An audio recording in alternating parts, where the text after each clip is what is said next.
Begin by finding a space of comfort, a place where you can lie down and remain undisturbed for a while. Allow yourself to settle, letting your body feel the support of the surface beneath it. There is nothing for you to do, and nowhere for you to be, except right here. Let your arms rest gently by your sides, perhaps with your palms facing upward, in a gesture of receiving and letting go. Allow your feet to fall naturally outwards. Let your eyes close gently, as if a soft curtain is being drawn. Take a deep breath in, and as you exhale, release any immediate tensions you are holding onto. Give yourself permission to arrive fully in this moment. Feel the weight of your body, surrendering it completely to gravity, trusting that you are held, that you are supported. And now, bring your awareness to your breath. Don't try to change it or control it in any way. Simply notice it. Notice the gentle rise of your abdomen as you breathe in and the soft fall as you breathe out. Feel the air entering your nostrils, cool and fresh, and feel it leaving, slightly warmer. Your breath is the most faithful anchor to the present moment. It is always with you. Follow the entire journey of one breath, from the very beginning of the inhalation all the way to the very end of the exhalation. And then begin again with the next. Breathing in, you know that you are breathing in. Breathing out, you know that you are breathing out. Your mind will wander. That is the nature of the mind. It will drift to thoughts of the past or plans for the future. When you notice that your attention has strayed, and you will simply acknowledge it without any judgment. See the thought, and then gently, like guiding a lost friend by the hand, escort your awareness back to the breath. The practice is not about having an empty mind, but about the gentle act of returning over and over again. Each time you return to the breath, you are strengthening your capacity for presence, for peace. Inhaling, peace. Exhaling, calm. Let the rhythm of your breathing be a gentle lullaby for your nervous system, a quiet song of stillness. To deepen this state of rest, let us now invite our awareness to travel through the body. Begin by bringing your attention all the way down to your feet. Notice the tips of your toes. Can you feel the space between each toe? Feel the soles of your feet, the heels resting against the surface. You may not feel much, and that is perfectly fine. The practice is simply to place your attention there. With your next out breath, imagine a wave of relaxation flowing into your feet, allowing them to become heavy and soft. Now, allow that awareness to move up to your ankles, your calves, and your shins. Notice any sensations of tightness or tension, and simply meet them with your breath, inviting them to release. Let this gentle wave of awareness travel up into your knees and into your thighs, both the front and the back. Your legs have carried you through so much. Let them rest now. Let them be completely supported, heavy, and at ease. Bring your awareness now to your hips, your pelvis, and your lower back. This is an area where we often store a great deal of tension. Just notice what is there. Breathe into this space. With each exhalation, feel a sense of letting go, of softening, releasing the weight of your day. Allow the wave of relaxation to flow up into your abdomen. Feel its gentle rise and fall with each breath. Then move your attention to your chest, feeling the gentle movement of your heart and lungs. Let your awareness spread across your upper back and into your shoulder blades, feeling them melt downwards. Now, bring your awareness to your hands. Feel your palms, the back of your hands, and each finger one by one. Let your hands be soft and open. Allow the relaxation to flow from your hands up into your wrists, your forearms, your elbows, and your upper arms, all the way to your shoulders. Let your shoulders release away from your ears, sinking down, heavy and relaxed. Let the awareness move into your neck and your throat, an area that often holds unspoken words and tension.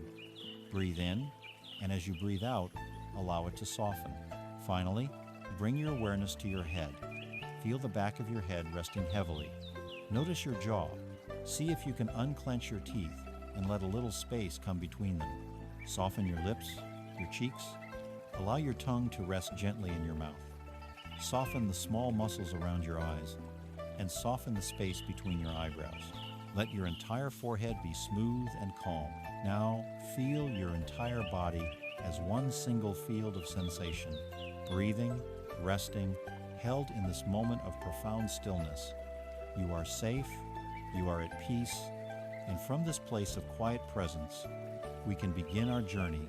As your body rests in this quiet space, your mind has found a place of stillness. You have settled into the present moment, anchored by the rhythm of your breath and enveloped by a sense of calm.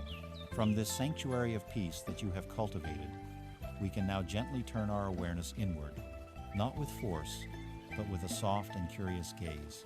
We are not here to dig through the past in search of pain, but to allow what needs to be seen to arise so it can be met with the wisdom and compassion of your present self. The past exists now only as memory, as imprints within the mind.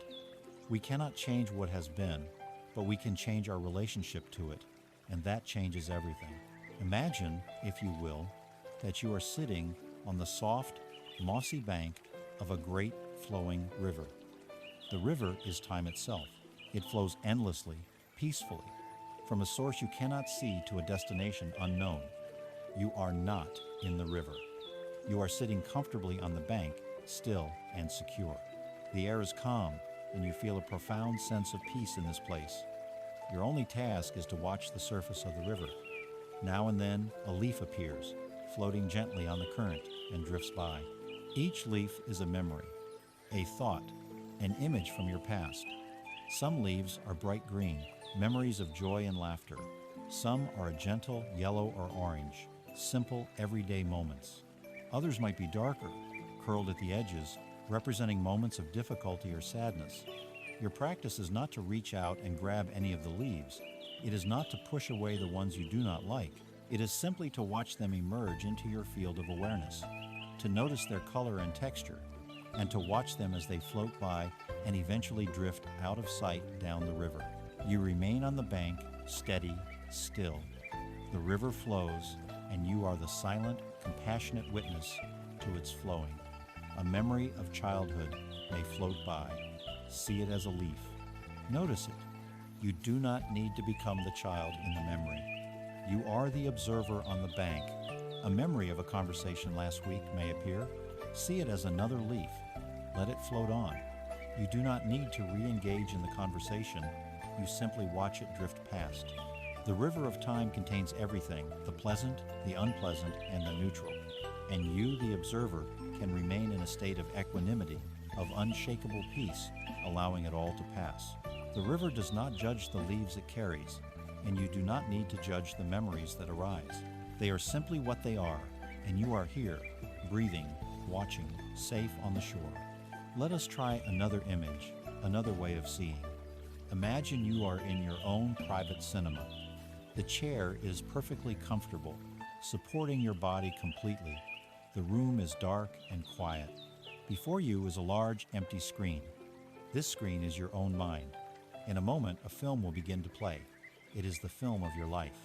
Not the entire epic, but small scenes, short clips from the past. The crucial thing to remember is that you are not the actor on the screen. You are the audience. You are sitting here in the comfortable chair, simply watching the images as they appear. You have the remote control, and the volume is turned down. There is no loud, dramatic soundtrack, only the quiet hum of the projector. A scene appears on the screen. Perhaps it is the memory of a place you once lived. See the colors, the light, the shapes. Watch the version of you that is on that screen moving through that space. Watch this character with a gentle curiosity, with the same kindness you might feel for the protagonist in a film you are fond of. You do not need to feel everything they are feeling on the screen. You are here in the audience, safe. The scene plays out, and then it fades to black. The screen is empty again for a moment, and you are aware of your breathing in the quiet cinema. Then, another scene appears. Perhaps a memory of a meal you once enjoyed. See the food, the table, the light in the room. Observe it without judgment, without craving. It is just a scene, and then it too fades. Sometimes, a scene may appear that is difficult, a moment of conflict or loss. Remember, You are in the audience. You are not on the screen. The events are in the past. The character on the screen may be struggling, but you, in this chair, are simply breathing. You can watch their struggle with compassion, with understanding, knowing that the scene will end. You can send that character on the screen a feeling of love and peace from your seat in the audience. You can whisper to them, "It's okay, you will get through this," and then watch as that scene, too, fades to black. Throughout this process, whether you are sitting by the river or in the cinema, your breath remains your most trusted anchor. It is your home base. If at any point a memory arises that feels overwhelming, if the river's current seems to quicken, or a scene in the film feels too intense, your only task is to return your awareness to the breath. Feel the physical sensation of the air entering your body. Feel the gentle rise and fall of your chest or abdomen. The memory is just a thought, but the breath is real. It is happening right now. The breath brings you immediately back to the safety of the present moment, back to the firm ground of the riverbank, back to the comfort of your cinema chair. There is no memory so powerful that it can overwhelm the simple, steady reality of your own breathing. So trust this anchor. It is always here for you. Returning to the breath is not a failure. It is the very heart of the practice. It is an act of profound self-compassion. Let us now practice this together. Let us invite the river to bring forth a few simple, neutral leaves. Let us allow the cinema to play a few gentle, uncomplicated scenes. Do not search for anything dramatic. Allow a simple memory to surface. Perhaps the memory of walking down a familiar street. See the pavement, the buildings, the sky. Just watch this simple scene. It comes and it goes. Now, allow another simple memory. The feeling of cool water as you wash your hands. Just the sensation, a memory of a sound. The sound of rain on a window pane or birdsong in the morning. Let the sound arise in your awareness and then let it fade. How about a memory of a color? The deep blue of the evening sky or the vibrant green of a new leaf. These memories are not charged with heavy emotion. They are simple, passing phenomena. By practicing with these neutral memories, you are training your mind. You are teaching it that it is possible to observe the past without being captured by it. You are developing the muscle of the observer, the one who can watch the contents of the mind without becoming entangled in them. This is the foundation of freedom. You are learning that you are not your memories. You are the vast, open, peaceful awareness in which all memories arise and pass away. Continue to rest here for a while, by the river in the cinema, watching the simple, gentle flow of life's moments, anchored always by the quiet rhythm of your breath. You continue to rest in this space of quiet observation. You have learned that you can sit on the riverbank of your mind, watching the leaves of memory float by without needing to jump in after them. You have learned that you can be the audience in the cinema of your mind, watching the scenes of your life with a compassionate and steady gaze. This is a profound skill. It is the beginning of freedom. Now we will deepen this practice. We will not only watch the leaves and the scenes, but we will begin to inquire into their very nature. We will look at them with a gentle curiosity, holding them lightly in our awareness, and we will ask a simple question. We are going to explore one of the deepest truths of existence, a law as fundamental as gravity, yet one our minds constantly try to deny. This is the law of impermanence, the truth that everything changes, everything arises, stays for a while, and passes away. Nothing is permanent. Not joy, not sorrow, not anger, not success, not failure, not even the person you believe yourself to be. Seeing this clearly is not a cause for sadness. It is the key that unlocks the prison of the past. Let us begin with a feeling. Gently, without force, allow a memory to surface that is tied to a strong emotion. It does not have to be a traumatic memory, simply one where the feeling was clear and intense. Perhaps a memory of great joy, a moment of achievement or deep connection. Feel the echo of that joy. See the scene in your mind's eye. Remember the smile on your face, the lightness in your chest. Now, ask the question, where is that specific feeling of joy right now? It has passed. It was a beautiful visitor, a welcome guest in the house of your mind, but it did not stay forever. It arose, it shone brightly, and it subsided. Now, let's try another. Gently allow the memory of a past frustration or anger to surface. A time when you felt wronged, or when things did not go your way. Recall the heat of that anger, the tightness in your jaw, the racing thoughts. Feel the echo of it, but stay on the riverbank, just observing the leaf, and ask the question, where is that specific surge of anger now? It too has passed. It was a storm that raged for a time, but the storm is over. The sky that held the storm remains. The feeling was real, it was valid, but it was not permanent. The same is true for sorrow. Recall a time of sadness or loss, the heavy weight in your heart, the tears that may have fallen. It was a profound and deep experience. And yet, where is that exact, specific wave of sorrow now? It has changed, it has softened, it has transformed. It too was a visitor. The mistake we make, the source of so much of our suffering, is that we mistake the weather for the sky. Your mind, your awareness, is like a vast, open, limitless sky. It is always here, always present, inherently peaceful and clear. Your thoughts, your emotions, your memories, these are like the weather. They are the clouds that pass through the sky. Some days, the sky is filled with white, fluffy clouds of happiness.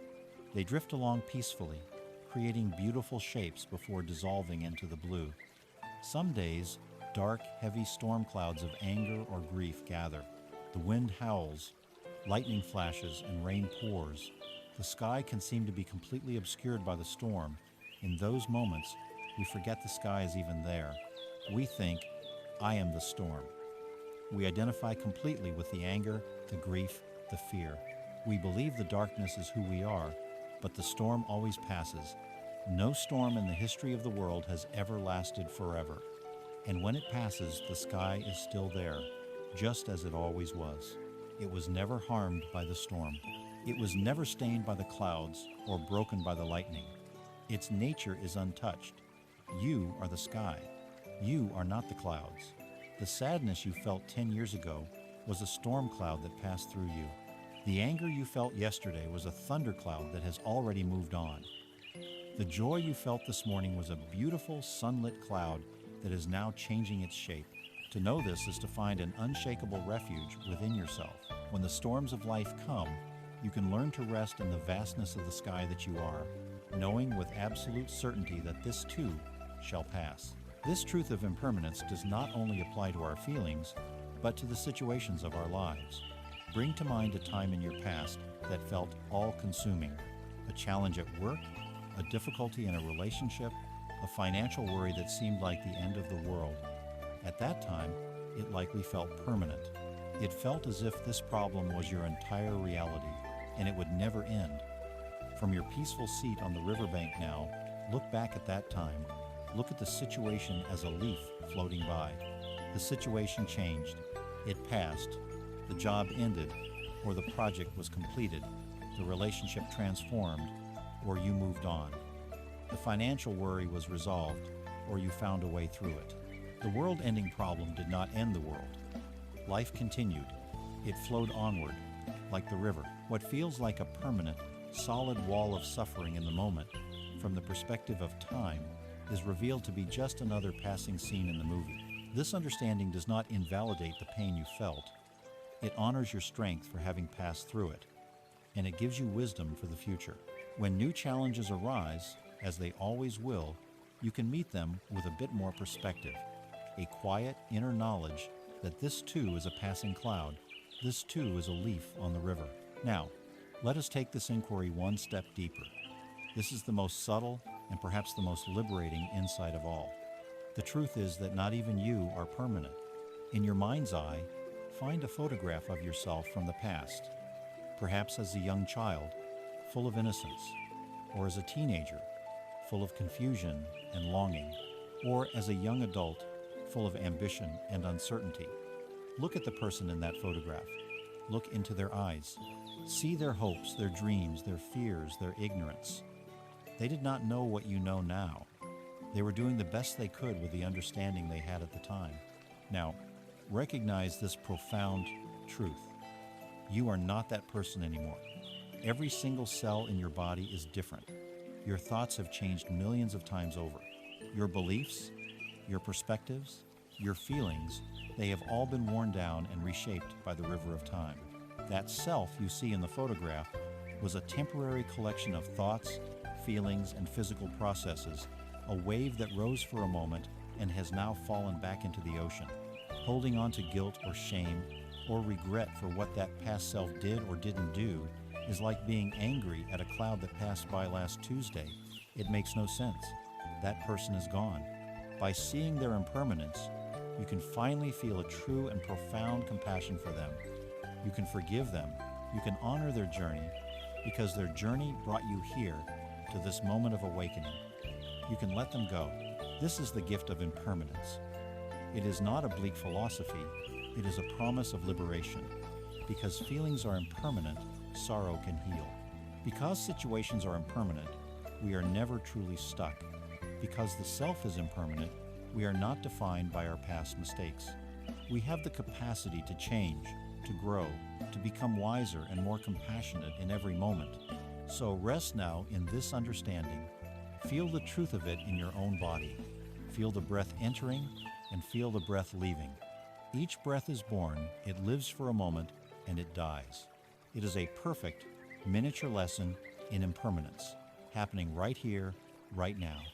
There is nothing to hold on to. There is only this constant, gentle, graceful flow, and by relaxing into this flow, you find the only true peace there is, the peace of letting go. You rest in the clear light of understanding. You have witnessed the truth of impermanence. You have seen that feelings, situations, and even the self you once took to be so solid are like clouds passing through the vast, open sky of your awareness. They arise and they pass away. This insight brings a great sense of relief, but it may also lead to a question. If everything is just a fleeting cloud, how do these clouds form? What brings them into being? This is our next step on the path to freedom. We will now look into the profound law of interconnectedness, the truth that nothing exists on its own. Everything arises because of specific causes and conditions. In the language of the Buddha, this is called dependent origination. It is the understanding that liberates us from the heavy chains of blame, resentment, and victimhood, and opens the door to true compassion. Consider a single beautiful flower growing in a field. We look at it and we call it a flower. It seems to be a separate, distinct thing, but let us look more deeply with the eyes of wisdom. Can this flower exist by itself? For the flower to be, it first needed a seed. But the seed alone is not enough.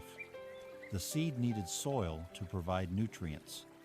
The soil is not the flower, but without the soil, there is no flower. The seed also needed water. The rain that fell from the clouds was essential for it to grow. The water is not the flower, but without water, there is no flower.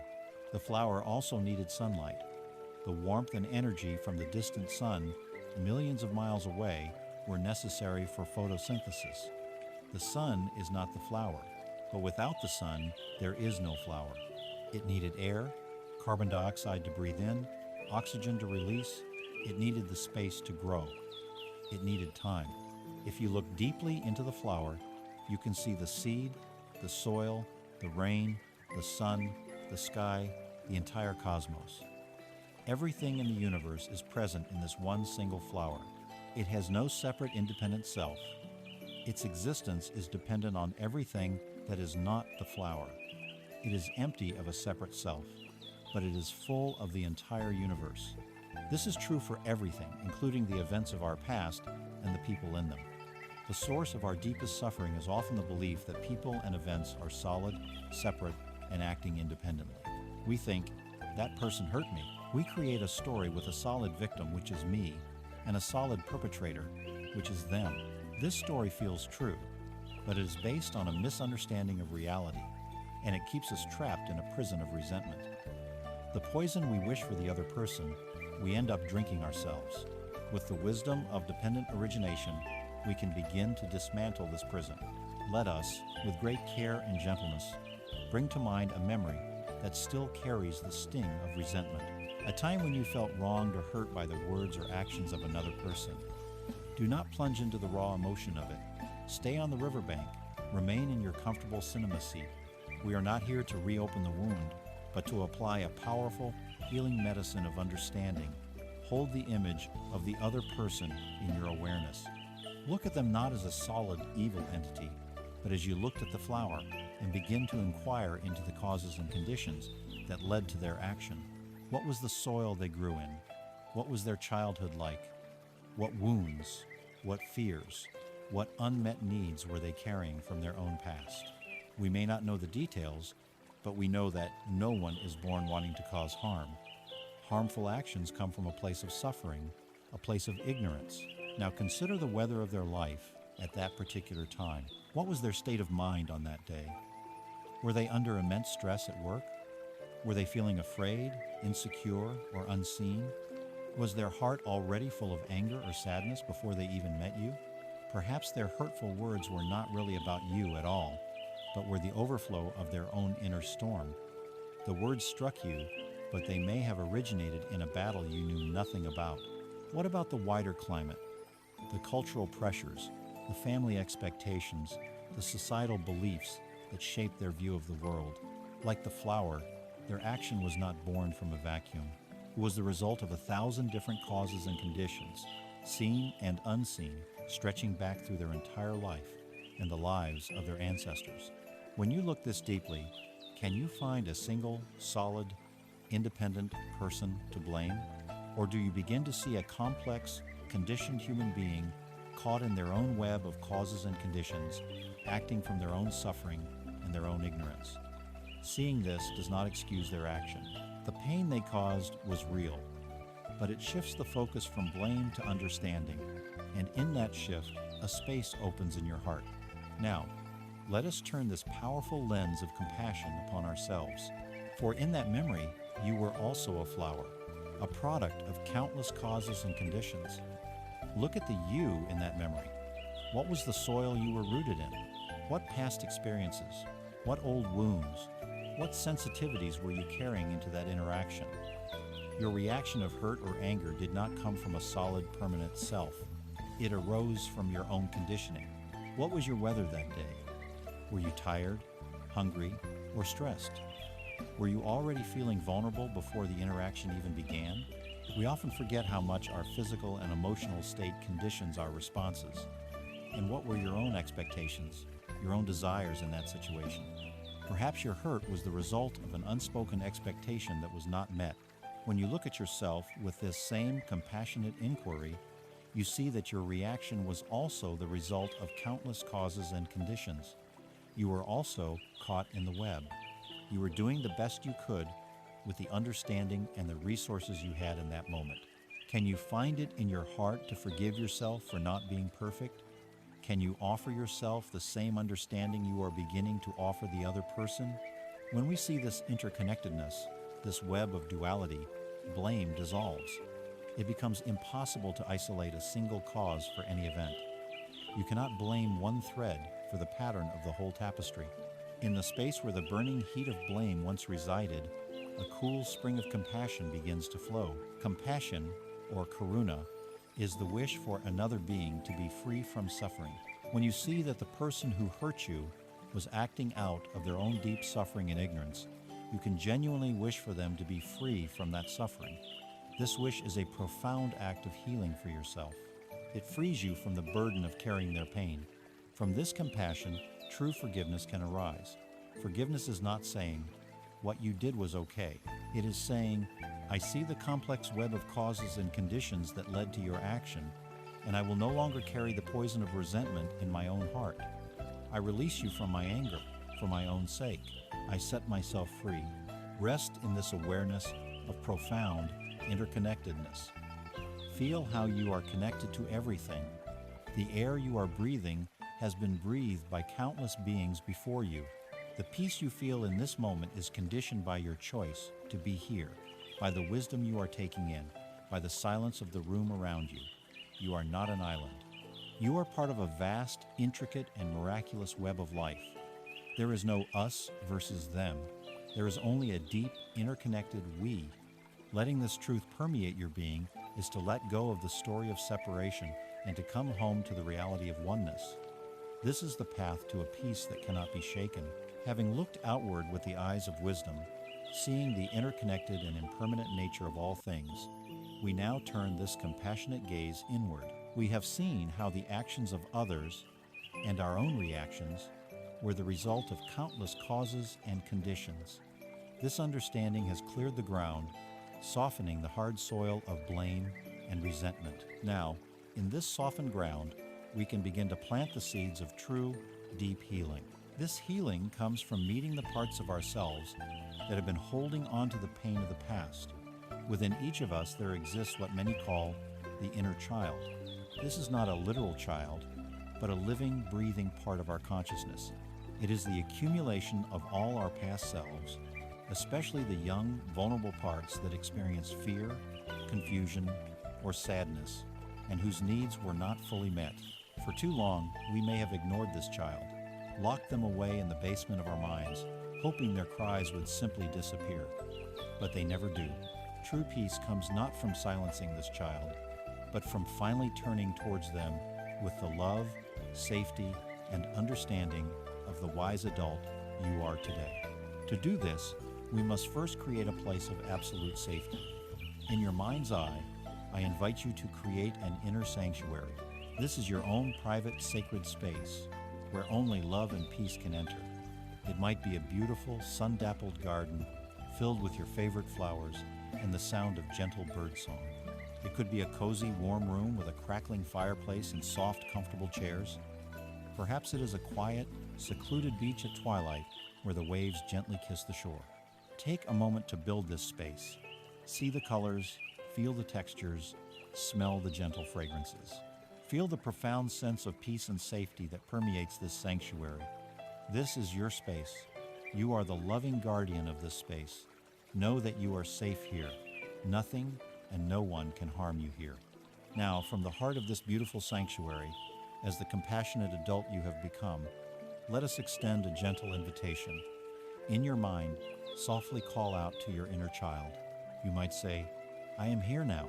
It is safe to come out. I want to meet you. Be patient. This younger self may be shy, or scared, or mistrustful. They have been alone for a long time.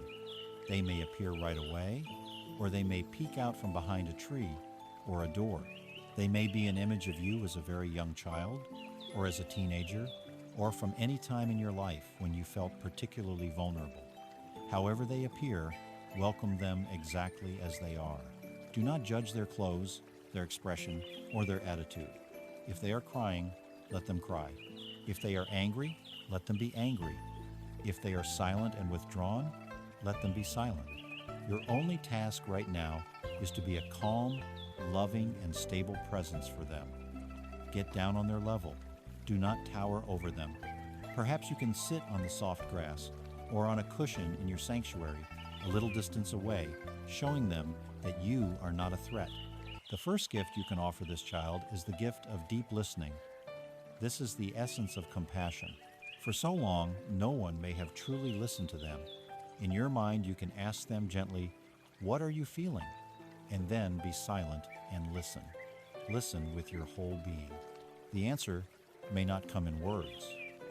It might be a feeling that you sense in your own body, a tightness in the chest, a hollowness in the stomach. It might be an image, a flash of a memory. Whatever it is, just receive it without judgment. Let the child know you are hearing them. You can say to them silently, "I hear you. I see that you are sad. I see that you are scared. It's okay to feel that way. Thank you for showing me." This act of validation is incredibly powerful. You are telling this child that their feelings are real, they matter, and they are not wrong for feeling the way they do. You can ask another question, "What do you need?" Again, just listen. Perhaps they need a hug. Perhaps they need to be told that it wasn't their fault. Perhaps they just need someone to sit with them in silence so they don't feel so alone. You are not trying to fix them or make their pain go away. You are simply being with them. This is the love they have been starving for. Now, as the wise and loving adult, you can begin to offer this child what they needed back then, but perhaps did not receive. If they seem open to it, you might imagine yourself slowly and gently moving closer to them. Perhaps you extend a hand. If they take it, feel the smallness of their hand in yours. From your heart, let a feeling of warmth and love flow through your arm, into your hand, and into theirs. You can speak to them from your heart, offering words of profound reassurance. You can say to them, "I am here with you now. I will not leave you. You are safe." Let them feel the truth of these words. You are the adult now. You can protect them. You can also say to them, "I love you. I love you exactly as you are. You don't have to do anything or be anyone else for me to love you." Feel this unconditional love welling up inside you and surrounding this precious child. You might imagine wrapping them in a soft, warm blanket of golden light.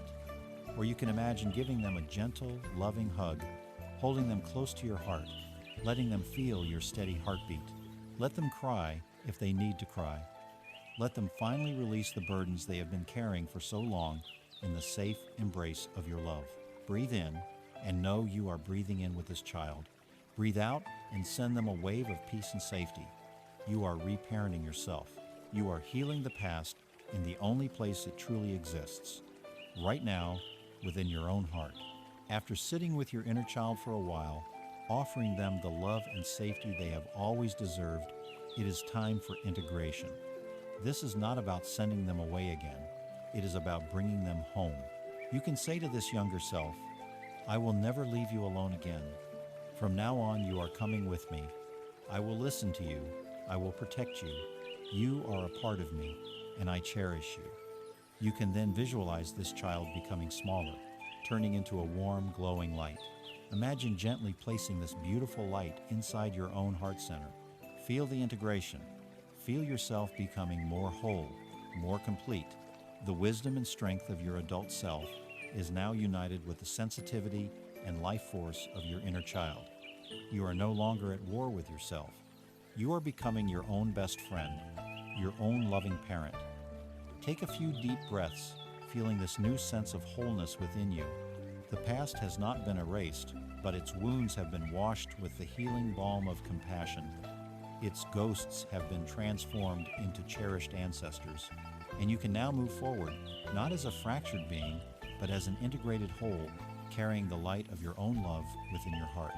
Having journeyed inward to embrace the vulnerable child within, you have performed an act of profound self-love. By offering the listening ear, the safe embrace, and the unconditional acceptance that this younger self always needed, you have begun to mend the fractured parts of your own heart. You have brought this precious child home into the warm light of your present awareness. Feel the wholeness that arises from this integration. Your heart is no longer a house divided against itself. It is becoming a sanctuary. Now, from this place of growing inner peace and self-compassion, we can take the next step. We will practice tending the flame within this sanctuary. Having learned to fill our own cup, we can now allow the warmth to overflow, to radiate outward. This is the practice of metta, or loving kindness. It is the sincere, heartfelt wish for the well-being of ourselves and others. This is not a feeling we must force or fake. It is a natural quality of the heart, a seed that is always present. Our practice is to provide the gentle conditions for this seed to sprout and blossom, filling our entire being with a boundless, unconditional friendliness. Let us begin where all true love must begin, with ourselves. For too long, we have been our own harshest critic. Now, we learn to be our own dearest friend. Keeping your awareness gently resting in the area of your heart, you can silently repeat these phrases, letting the intention behind them sink deep into your being. Let them be a soft, gentle rain on the soil of your heart. Silently offer this kindness to yourself. May I be safe. May I be protected from inner and outer harm. May I be happy. May my heart be filled with joy. May I be healthy. May my body and mind be strong and vital. May I live with ease. May I meet the challenges of life with peace and courage. Repeat these phrases again, slowly, gently. May I be safe. May I be happy. May I be healthy. May I live with ease. You are not demanding these things. You are cultivating a disposition of gentleness and care towards yourself. If critical thoughts arise, just notice them as passing clouds and gently return to the warmth of these phrases. Imagine a soft, golden light in your heart center, and with each repetition, feel this light glowing a little brighter, a little warmer, spreading throughout your chest, down into your abdomen, up into your throat and head, and out through your limbs. You are bathing every cell of your body in this unconditional loving kindness. Rest in this feeling of self-acceptance for a few moments. This is your foundation. Now, from this foundation of self-love, let this warmth naturally expand. Bring to mind a person for whom you have great love and respect, a benefactor, a dear friend, a beloved family member, or even a cherished pet. Someone whose very image brings a smile to your face and a warmth to your heart. Picture them clearly in your mind's eye. See them smiling and happy. Now, direct the flow of loving kindness from your heart to theirs. Hold their image in your awareness and offer them the same sincere wishes. May you be safe. May you be happy. May you be healthy. May you live with ease. As you repeat these phrases, feel the warmth flowing from you to them. Let your love for them flow freely, without reservation. See them receiving this warmth. See them becoming brighter, happier, and more peaceful. Notice the joy that arises in your own heart as you wish well for another. This is the joy of generosity, the joy of connection. Let it flow. May you be safe and protected. May you be truly happy and at peace. May your body be healthy and your mind be clear. May your life be filled with ease and well-being.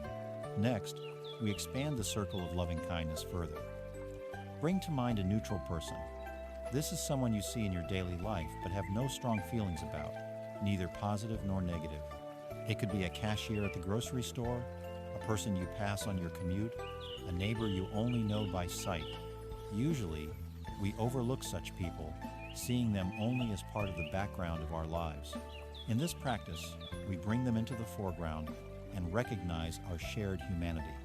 Picture this person in your mind.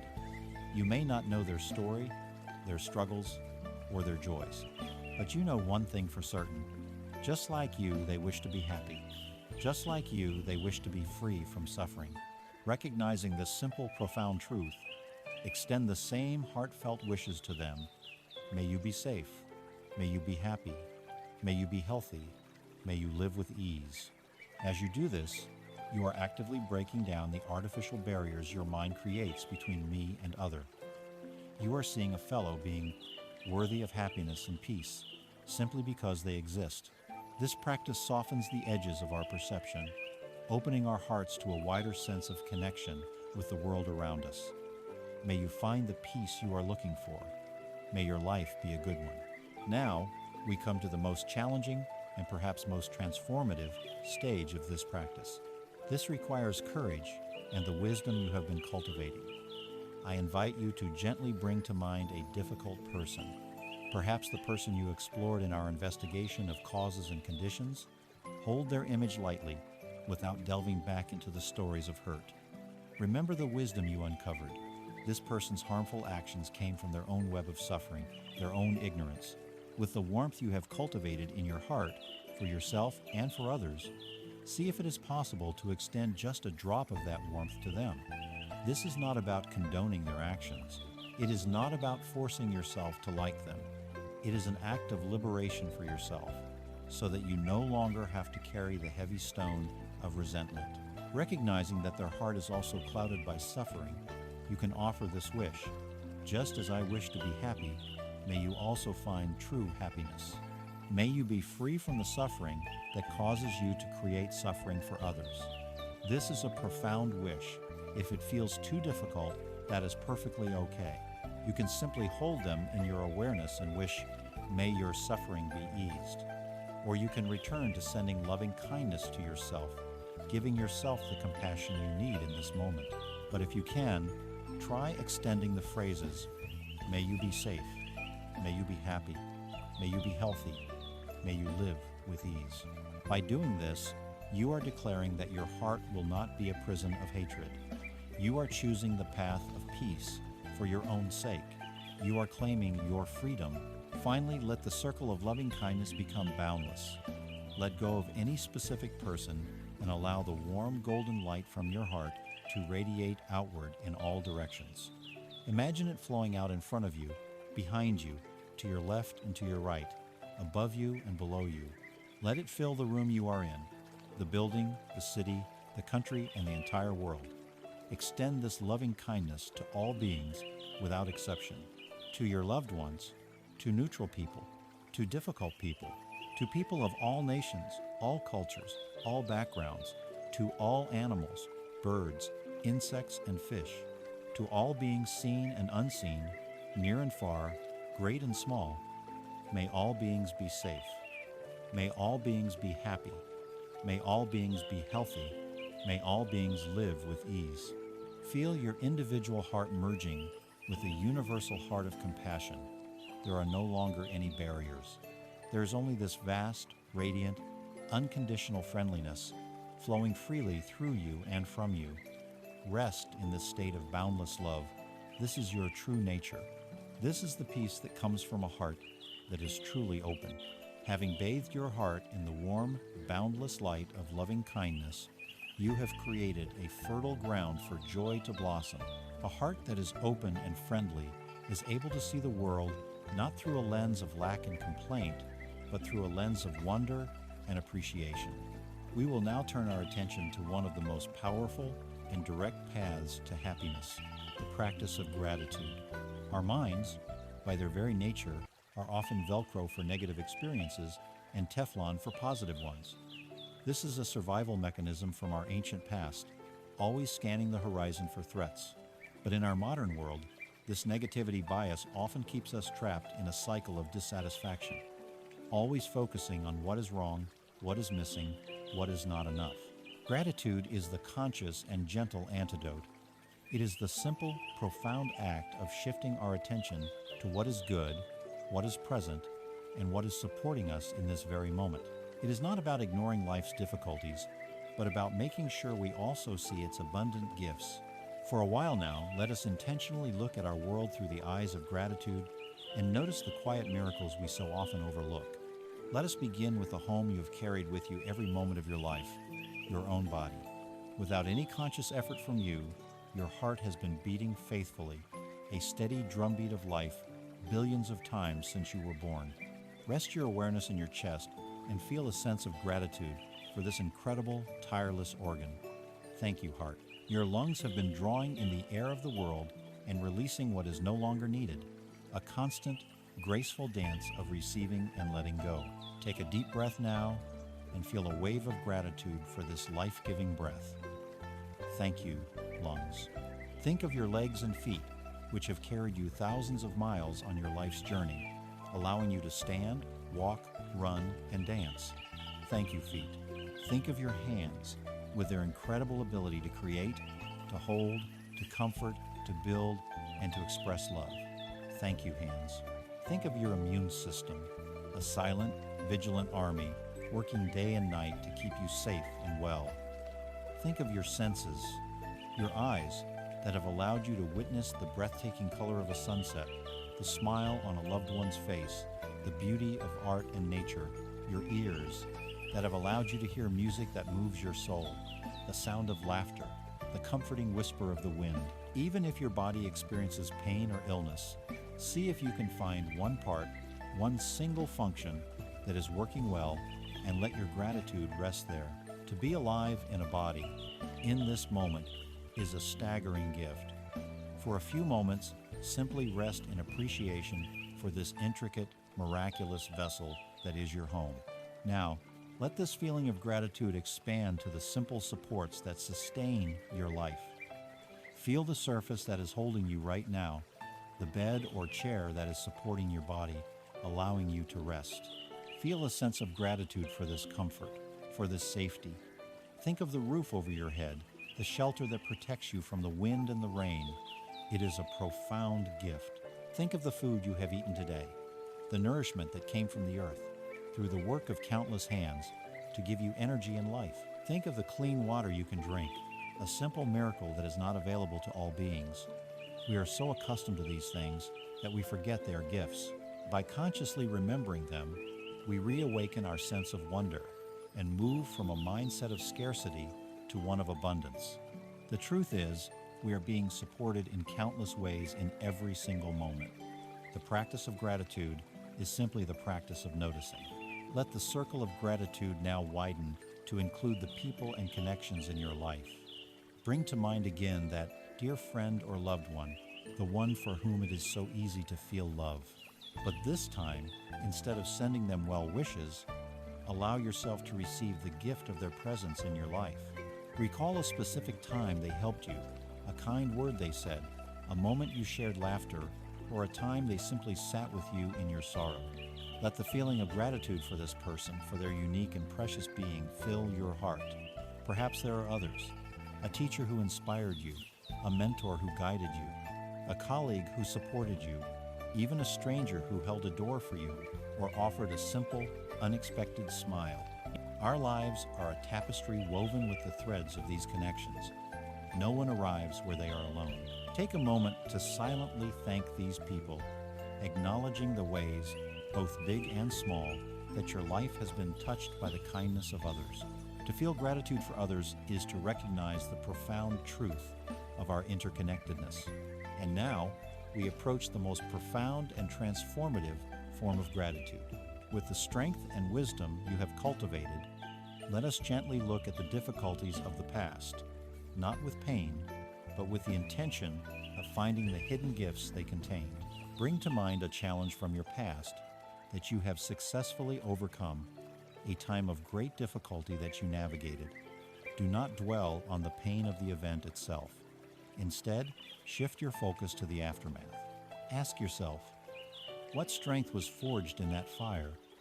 What resilience did I discover in myself that I never knew I had? Perhaps the hardship forced you to develop courage, or patience, or a deeper level of determination. If so, can you feel a sense of gratitude for that strength now? Ask yourself, what lesson did I learn from that experience? Perhaps a painful failure taught you humility. Perhaps a loss opened your heart to what truly matters. Perhaps a time of confusion led you to seek a deeper truth. Can you feel a sense of gratitude for the wisdom that was born from the wound? Ask yourself, how did that difficulty soften my heart? Did surviving that pain allow you to have more compassion for others who are now going through similar struggles? Can you feel gratitude for the empathy that now resides in your heart? This is not about being grateful for the painful event. It is about recognizing with clear eyes that even from the mud of suffering, the lotus of wisdom and strength can bloom. It is about honoring your entire journey with its light and its shadow, and seeing how all of it has contributed to the person you are today, sitting here, healing, and growing. Finally, bring your awareness all the way back to the simplicity of this present moment. Feel the gentle rise and fall of your own breath, and feel a sense of gratitude for this breath, this single, simple breath. It is the anchor of life. It is a gift. Feel gratitude for this moment of peace, the quiet, the safety, the opportunity to stop and turn inward.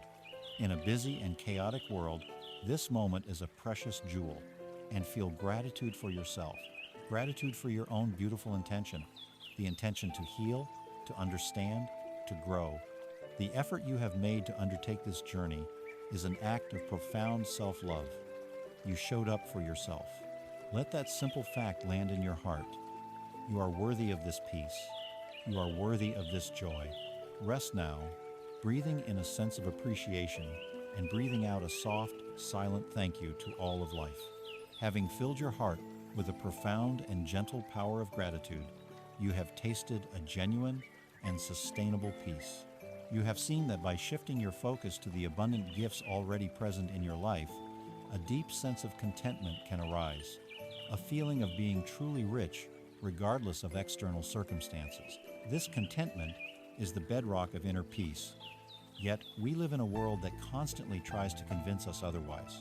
It whispers and often screams that our peace, happiness, and worth are located somewhere outside of ourselves in the next purchase, the next promotion, the next achievement, the next validation. This creates a state of perpetual seeking, of restless striving. That is the very opposite of the peace we long for. In the Buddhist tradition, this state is sometimes symbolized by the hungry ghost of being, with a massive, aching belly, but a throat as thin as a needle, so that no matter how much it tries to consume, it can never, ever be full. This is the tragic state of a mind caught in endless craving. We will now, with great gentleness, investigate this pattern of seeking and discover the profound liberation that comes from embracing simplicity and the wisdom of letting go. Let us begin by gently examining our relationship with the world of things. In your mind's eye, visualize the space you live in. See the objects that fill it: your furniture, your clothes, your technology, your decorations. There is nothing inherently wrong with these things. They can bring comfort, beauty, and utility to our lives. The source of suffering is not the object itself, but our attachment to it. It is the clinging, the identification of our happiness and our very sense of self with these external things. Consider the energy it takes to manage this material world. The energy spent acquiring things, often working long hours at jobs we may not love in order to afford them. The energy spent maintaining them, cleaning them, organizing them, and ensuring them. And the subtle, or not so subtle, anxiety spent worrying about them, the fear of them breaking, being stolen, or going out of style. It is like walking through life with your fist tightly clenched around everything you own. A clenched fist is a posture of tension, of fear, of holding on. While it holds on, it cannot do anything else. It cannot receive, it cannot create, it cannot comfort. This attachment extends beyond physical objects into the more subtle realm of status and identity. Think of your job title, your social media profile, your reputation among your peers. We cling to these intangible possessions just as tightly. We crave the praise of others and live in fear of their criticism. We check our phones for likes and comments, seeking a fleeting hit of validation, a temporary reassurance that we are seen, that we matter. We compare our journey to the curated highlight reels of others and inevitably feel that we are falling short. This is the hungry ghost in its digital form, endlessly scrolling, endlessly comparing, never satisfied. This constant need to uphold an image, to prove our worth, is exhausting. It is like carrying a very heavy, ornate, and fragile backpack everywhere you go. You must be careful not to bump into anyone for fear of it shattering. You must constantly polish it and make sure it looks good to everyone who passes by. You can never truly relax. The path to freedom from this exhaustion is the practice of renunciation. In our culture, this word sounds harsh, like a grim punishment of deprivation. But in the context of wisdom, renunciation is one of the most joyful words there is. It does not mean giving up everything and living in a cave. It simply means the joy of letting go. It is the profound relief of the weary traveler who finally, after miles of painful hiking, sets down that heavy, fragile backpack. Imagine that feeling right now. The immediate release of tension from your shoulders and back, the deep sigh of relief, the freedom to stand up straight, to move your arms freely, to feel the lightness of your own being. This is the joy of renunciation. It is the letting go of the need for more. It is letting go of the need for others' approval. It is letting go of the exhausting task of constantly managing your public image. It is the discovery that your intrinsic worth has absolutely nothing to do with what you own or what you have achieved. You were worthy and whole from the moment you were born. The practice of non-attachment can be visualized as learning to live with an open hand. Instead of a clenched fist, fearful and grasping, you learn to hold everything in your life with a soft, open palm. A possession can rest in your open hand. You can appreciate its beauty, you can use it skillfully, you can enjoy it while it is here. And because your hand is open, when the time comes for it to leave when it breaks, or is lost, or you simply no longer need it, it can go without tearing your skin. You feel the loss, perhaps, but you do not suffer the agony of clinging. An experience, a relationship, A moment of joy can also be held in this open hand. You can savor it fully, be completely present with it, without the frantic need to make it last forever. You know, from your understanding of impermanence, that it will change, and so you appreciate it more deeply for its precious, fleeting nature. When it passes, you can let it go with grace and gratitude for having had it at all. The open hand is a posture of trust, of generosity, of freedom. It is open to receive, and it is open to give. This is the art of living gracefully in a constantly flowing world. This wisdom can be woven into the fabric of your daily life through small, conscious acts of simplicity. You do not need to make a dramatic gesture. Simply begin where you are. Perhaps you can choose one drawer, one closet, or one small corner of your home and gently declutter it, letting go of things you no longer use or need. As you do so, notice the feeling not just in the outer space, but in your inner space. A little more clarity, a little more lightness. Perhaps you could practice a form of digital simplicity. You might unsubscribe from marketing emails that feed the hungry ghost within you. You might choose to put your phone away for an entire evening, letting go of the attachment to constant connection and stimulation, and rediscovering the simple peace of your own presence. Perhaps you can make a conscious choice to prioritize an experience over a purchase. Instead of buying a new object, you might choose to spend that time and energy on a walk in nature, a deep conversation with a friend, or the quiet enjoyment of a cup of tea. Each small act of choosing simplicity over complexity, of choosing being over having, is a step towards freedom. It is a declaration that you are finding your peace and your richness within. Rest now in the simplicity of this moment. There is nothing to acquire, nothing to achieve. There is only the feeling of your body resting, the gentle rhythm of your breath breathing itself, and the quiet space of your own awareness. This peace is your birthright. It has been here all along, obscured by the noise of seeking and grasping. By letting go of the clutter on the outside, we create the spaciousness for this inner peace to reveal itself. Feel the profound richness of this moment. It is enough. You are enough. Having discovered the profound peace that arises from simplicity and letting go, we uncover a new kind of spaciousness. As we release our tight grip on possessions and status, our minds become less cluttered, less burdened. This outer simplicity naturally invites an inner simplicity. We will now turn our attention to the source of our deepest mental clutter, our relationship with time. The human mind is a magnificent tool, but it has a peculiar and often painful habit of time travel. It constantly wanders away from the only time that is real, the only time life ever happens, which is the present moment. It gets lost in the labyrinth of the past, replaying old hurts and regrets, or it rockets into the uncertainties of the future, generating anxiety and fear. This mental time travel is the root cause of so much of our stress. The practice of mindfulness is the art of gently, repeatedly, and compassionately escorting our awareness back home to the here and now. It is in the present moment, and only in the present moment, that we can find true peace, freedom, and an end to suffering. Let us first examine the two phantom worlds where the mind loves to dwell. The first is the past.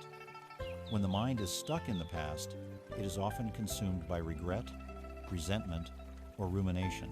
It endlessly replays old conversations, asking, "What if I had said something different?" It replays old mistakes, flogging itself with the whip of, "If only I had known better." It clings to old wounds, keeping the story of how it was wronged alive and fresh through constant retelling. Living in the past is like trying to drive a car forward while looking only in the rearview mirror. You can see where you have been with crystal clarity, but you are completely blind to the road in front of you. You cannot navigate, you cannot steer, and you are bound to crash. While it is wise to learn from the past, it is a form of self-inflicted suffering to live there. The past is a memory, a ghost.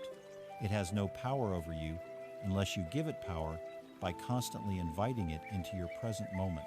The second phantom world is the future. When the mind lives in the future, it is consumed by anxiety, worry, and endless, often frantic planning, it torments itself with an endless stream of what-if questions. What if I fail?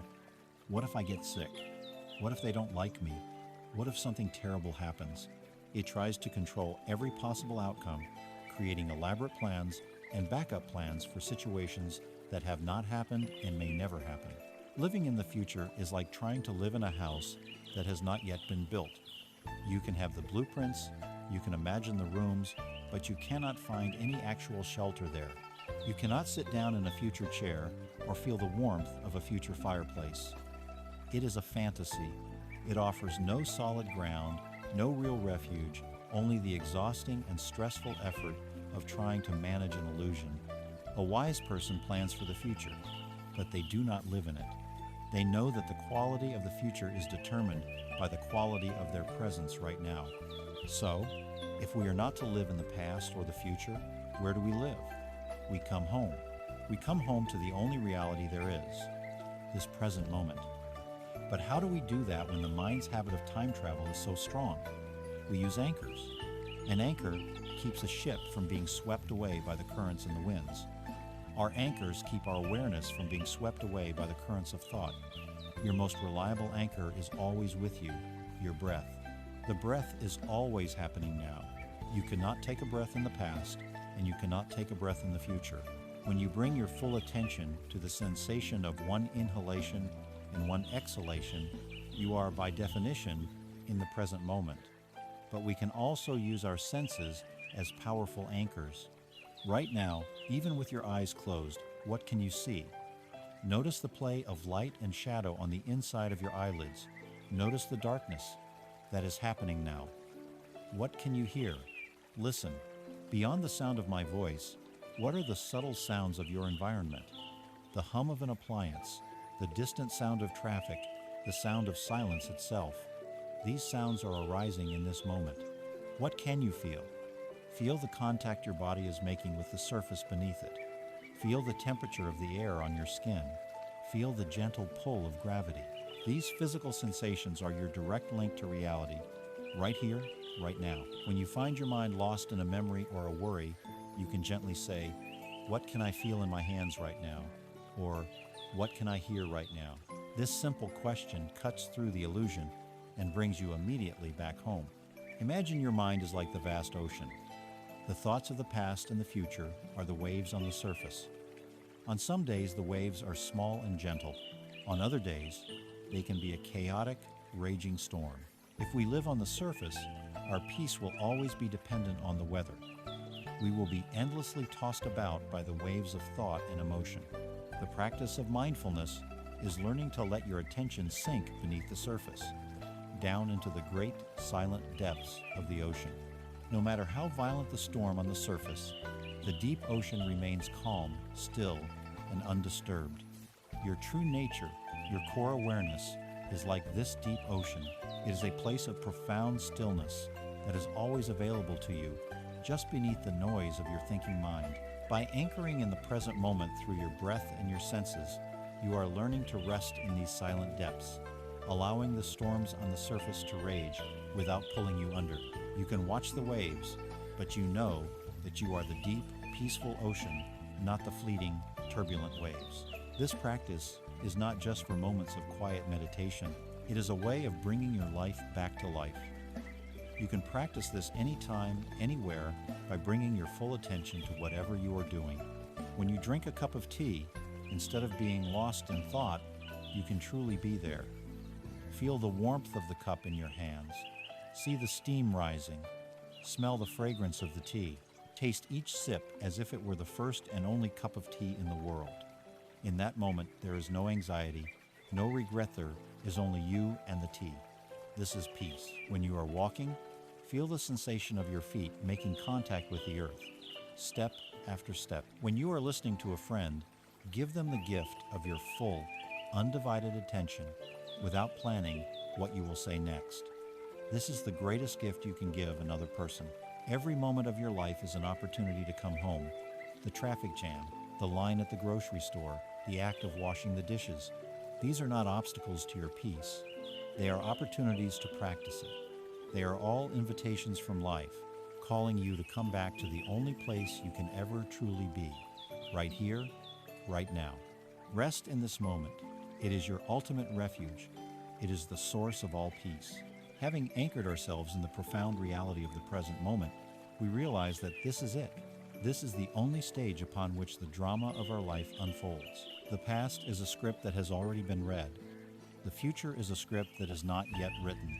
The power, the freedom, and the capacity to shape our lives exist only in this eternal now. This leads us to a vital question. If this moment is all we have, how do we act within it? What guides our choices? Here, we encounter one of the most misunderstood and yet most empowering laws of the universe, the law of karma. In the West, karma is often misinterpreted as a cosmic system of reward and punishment, a kind of unchangeable fate, but its true meaning is far more simple, practical, and liberating. Karma simply means action. It is the universal law of cause and effect. It states that every volitional action we perform, every word we speak, and every thought we think is a cause, a seed that we plant, and that seed will inevitably bear a corresponding fruit. You are not a passive victim of fate. You are the gardener of your own life, and the seeds you plant in this moment will determine the harvest you reap in the future. The most crucial understanding to grasp is that karma is the intention behind the action. The Buddha said that intention, and intention alone, is what constitutes karma. It is not the action itself, but the state of mind from which the action arises that gives it its ethical weight and determines its result.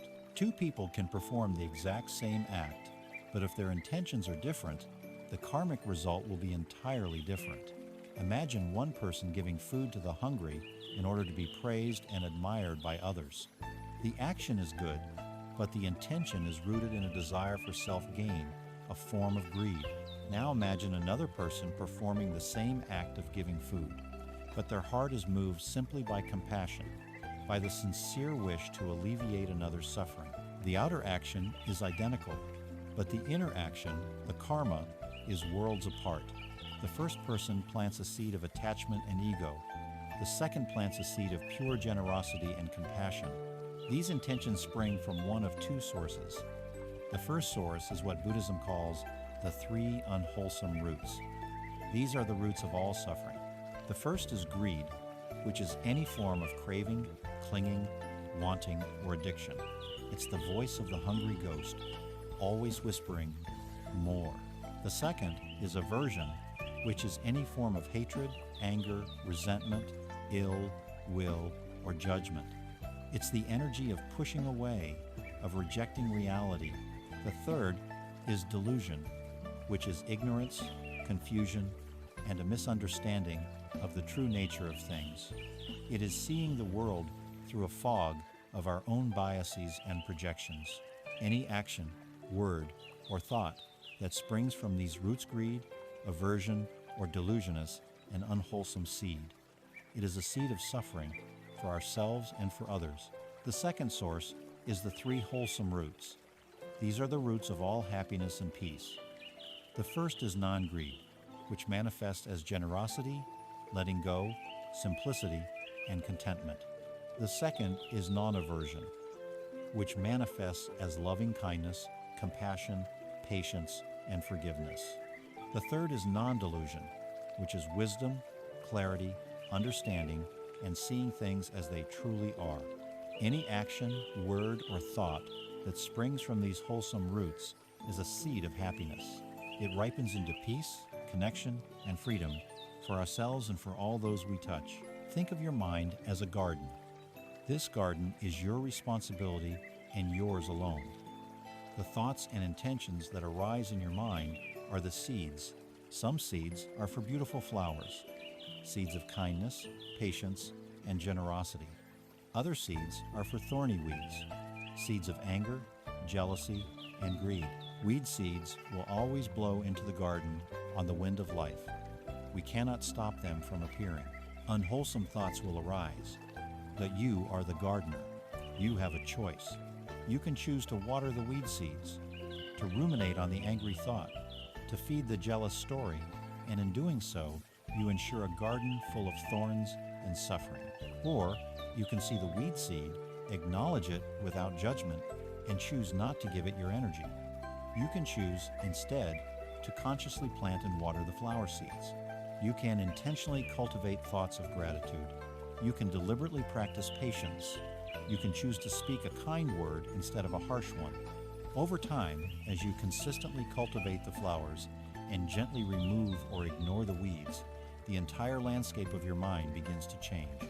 Your mind, your character, and your experience of life become a reflection of the garden you have so lovingly tended. This is the practice of shaping your own karma. So how do we do this in the heat of the moment? How do we choose our intention when our old habits and reactions are so strong? We practice the sacred pause.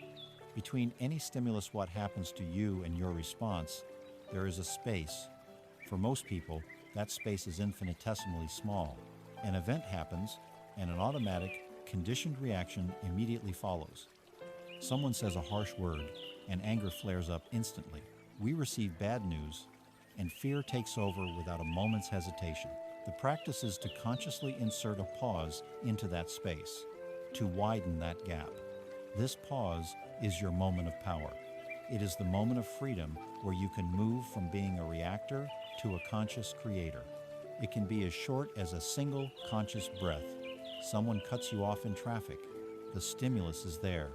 The automatic reaction, rooted in aversion, is to yell or feel a surge of rage. But you can practice the sacred pause. You take one deep breath. In that breath, you have created a space. And in that space, you can ask, what seed do I want to plant right now? Do I want to water the seed of anger, which will poison my own mind and body? Or can I plant a seed of patience, of letting go, wishing that person to be safe on their journey and preserving my own inner peace? You choose your intention. You become the gardener. This is not about becoming a passive person who never feels anger or desire. The feelings will still arise. They are the weed seeds blowing in the wind. The practice is about changing your relationship to them. You see the anger arise, but you don't have to become the anger. You see the craving arise, but you don't have to be swept away by it. You see them, you acknowledge them, and then, in the sacred pause that you have cultivated, you choose. You choose the wholesome. You choose the path that leads to peace. Every moment of your life is a fresh opportunity to plant a good seed. Every interaction, every thought, every choice is a karmic crossroad. With this understanding, life is no longer a series of random events happening to you. It becomes a meaningful, creative process. You are not a puppet of your past karma. You are the conscious creator of your present and future karma, right here, right now, with every single breath and every single intention. Rest in the quiet power of this knowledge. Feel the dignity and responsibility of being the sole gardener of your precious mind. You stand now in the field of the present moment, aware that this is the only ground from which your life grows. You have learned that your intentions are the seeds you plant in this ground, and these seeds shape your reality. This is the empowering law of karma. But as we stand in this field, ready to plant seeds of kindness, patience, and wisdom, we often find our hands are trembling. We find our hearts constricted by a powerful and pervasive force, one of the most common afflictions of the human experience, the force of fear. Fear can hijack our noblest intentions, paralyzing us and causing us to plant seeds of aversion and confusion instead of peace. Today, we will turn our compassionate attention to this powerful emotion. Our goal is not to eradicate fear, for in its pure form, it is a vital intelligence that keeps us safe from immediate harm. Our goal is to transform our relationship with its chronic, restless cousin, anxiety. Anxiety is not a response to a present danger, but a fear of a thought, a fear of a story about the future. We will learn to meet this anxiety not as an enemy to be destroyed, but as a misunderstood messenger to be befriended. The Buddha once taught a profound parable about two arrows. The first arrow is the inevitable pain of life. It is the unexpected illness, the loss of a loved one, the sharp word from another person, the simple, raw pang of fear that arises in the body.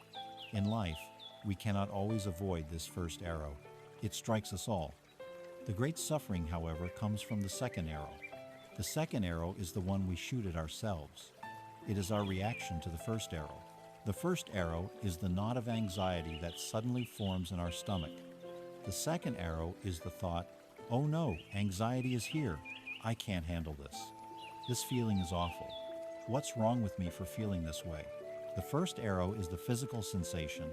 The second is the story we tell about it, the judgment, the resistance, the fear of the fear itself. It is this second arrow that lodges deep within us, that becomes infected and causes long-term suffering.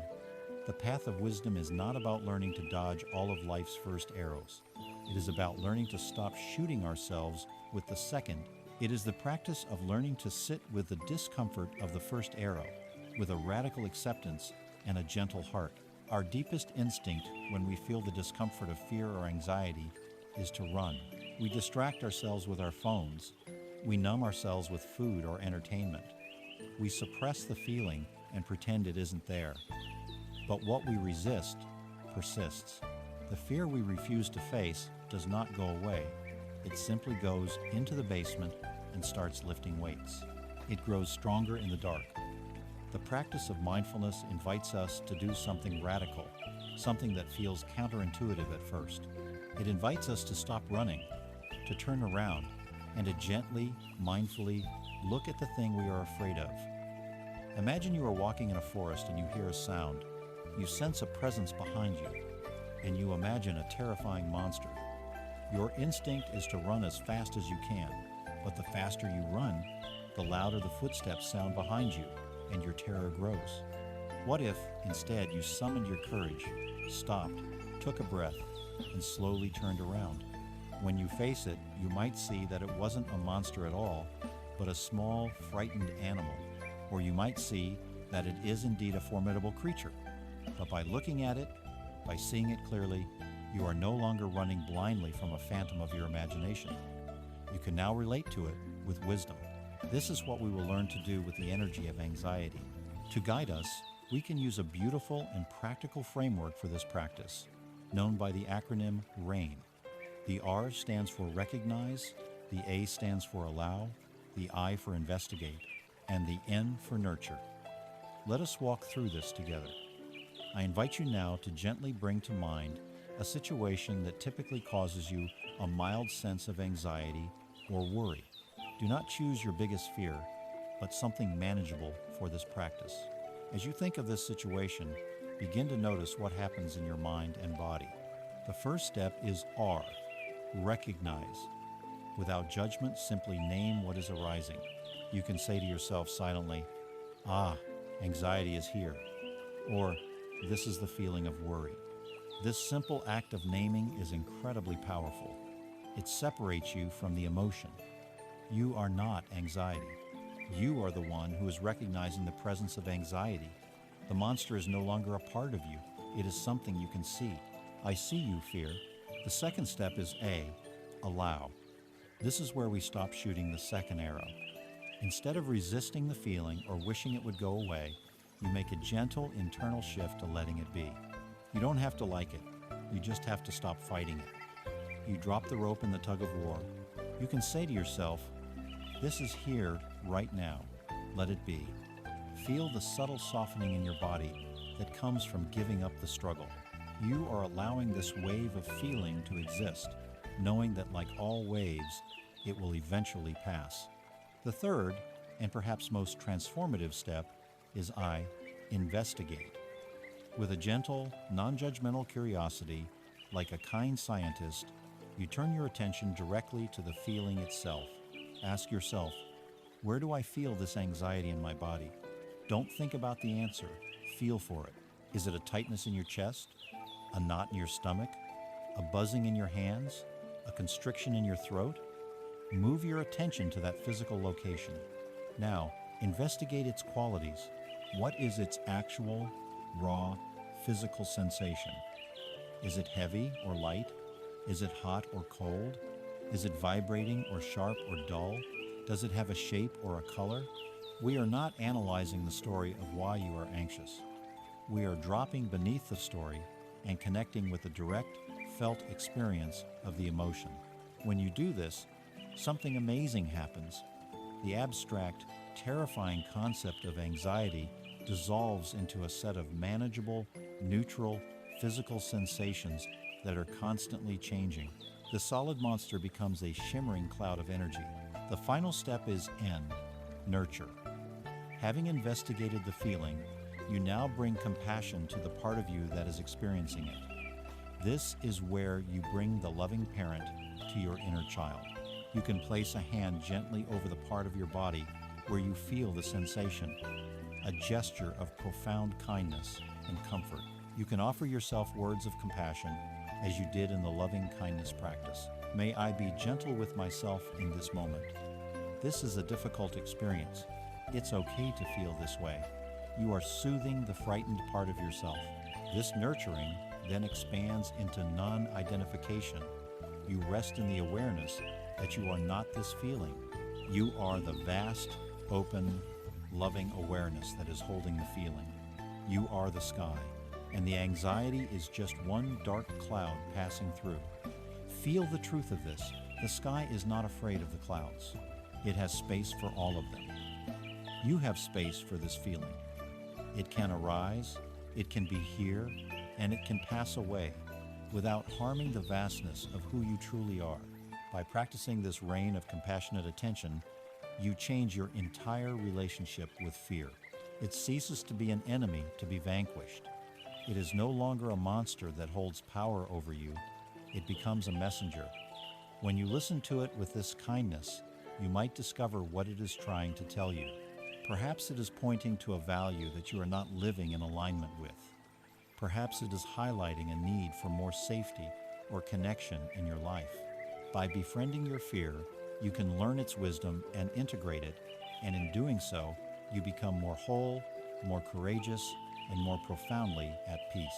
Having learned to meet our own inner world with a reign of compassionate attention, we have developed the capacity to hold even difficult emotions, like fear, with a steady and gentle heart. We are creating a sanctuary of peace within ourselves. Now we must learn how to tend to the space between ourselves and others, for it is in our relationships and our communication that our inner peace is most often tested.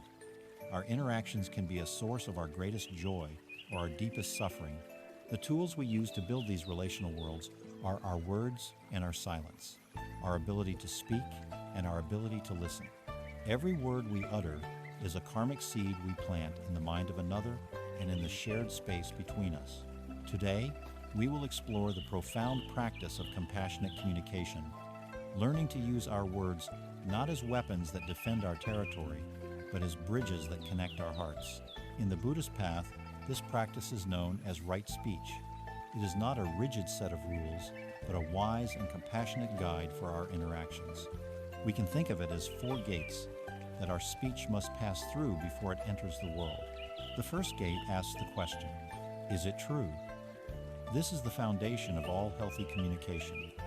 It is the commitment to speak honestly, to abstain from lying, exaggeration, and deception.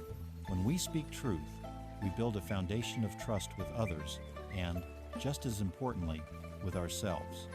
We cultivate a sense of inner integrity. We know that our words align with our reality. Living in this way simplifies our lives immensely. We no longer have to expend precious energy remembering which story we told to whom. We can rest in the simple clarity of the truth. But truth alone is not enough. A word can be true but still cause immense harm if it is spoken with a cruel intention. So, our speech must pass through the second gate, which asks, is it kind? This gate invites us to check our motivation, our intention, which we know is the heart of karma. Are we speaking this truth in order to help, to heal, to connect? Or are we speaking it in order to wound, to punish, to prove ourselves right, or to put someone else down? This is the gate of compassion. It asks us to consider the heart of the person we are speaking to. It teaches us that how we say something is often more important than what we say. We learn to clothe our truths in the soft fabric of kindness, making them easier for others to receive and understand. Even if a statement is both true and kind, it may not be the right thing to say. Thus, our words must pass through the third gate. Is it helpful or useful? This gate guards against the endless stream of idle chatter, gossip, and divisive speech that clutters our world and our minds. Before speaking, we can pause and ask, does this really need to be said? Does this contribute to peace and understanding, or does it contribute to conflict and division? This is the gate of wisdom. It saves us from wasting our energy on trivialities and from causing harm through careless talk. It protects us from speaking ill of others who are not present, an act which diminishes both them and ourselves. This gate teaches us the profound value of meaningful speech. Finally, we can add a fourth gate, a gate of sensitivity and timing. Is this the right moment? A piece of advice, however true, kind, and helpful, will not be received if the other person is not ready or willing to hear it. If someone is in the throes of intense emotion, it is often not the time for analysis or solutions. It is the time for listening. This gate teaches us to be sensitive to the context, to the emotional state of the other person. It encourages a patience that waits for the right conditions, ensuring our words have the best chance of landing in a way that is truly beneficial. Sometimes, after passing our potential words through these four gates, we find that nothing remains to be said. And here we discover one of the most powerful aspects of right speech, the noble silence. In a world that is saturated with noise, a world that pressures us to have an immediate opinion on everything, the choice to remain silent can be a profound act of wisdom and peace. It is not an empty, awkward silence, but a rich, present, and attentive silence. It is the silence that allows space for another person to find their own truth. It is the silence of a mind that is at ease, that does not feel the neurotic need to constantly assert itself. This noble silence is the fertile ground from which the other half of compassionate communication grows, deep listening. If right speech is the art of expressing ourselves with wisdom and compassion, deep listening is the art of receiving another with that same wisdom and compassion. For most of us, we do not truly listen. We engage in what could be called combative listening. We are not listening to understand. We are listening to find the flaws in the other person's argument, to formulate our rebuttal, to prepare our own story. Our mind is busy, and the other person feels it. They do not feel heard. Deep listening is a practice of setting aside our own agenda entirely. For a few moments, our own thoughts, our own opinions, our own stories do not matter. Our only intention is to offer the other person a safe, spacious container in which they can express themselves fully. To practice deep listening is to offer the most precious gift you can give another human being, the gift of your full, non-judgmental presence. It is to listen with your whole body, your ears, your eyes, your heart. You listen not just for the words being said, but for the feelings underneath the words. When a person is speaking angrily, you can learn to listen for the pain or fear that is fueling the anger. When a person is boasting, you can listen for the insecurity or the need for acceptance underneath the pride. To listen in this way is a meditation. It pulls you into the present moment and out of the stories in your own head. It is an act of profound compassion that has the power to instantly de-escalate conflict. Often, what people are fighting for is not to be right, but simply to feel heard, to have their experience validated. When you offer someone the experience of being truly listened to, their defensiveness melts away. A space for connection and mutual understanding opens up. In your next conversation, especially a difficult one, see if you can practice this. Before you speak, take a sacred pause. Let your words pass through the four gates. Is it true? Is it kind? Is it helpful? Is it the right time? And when the other person speaks, practice listening with the sole intention of understanding. Let go of your need to be right and open yourself to the world behind their eyes.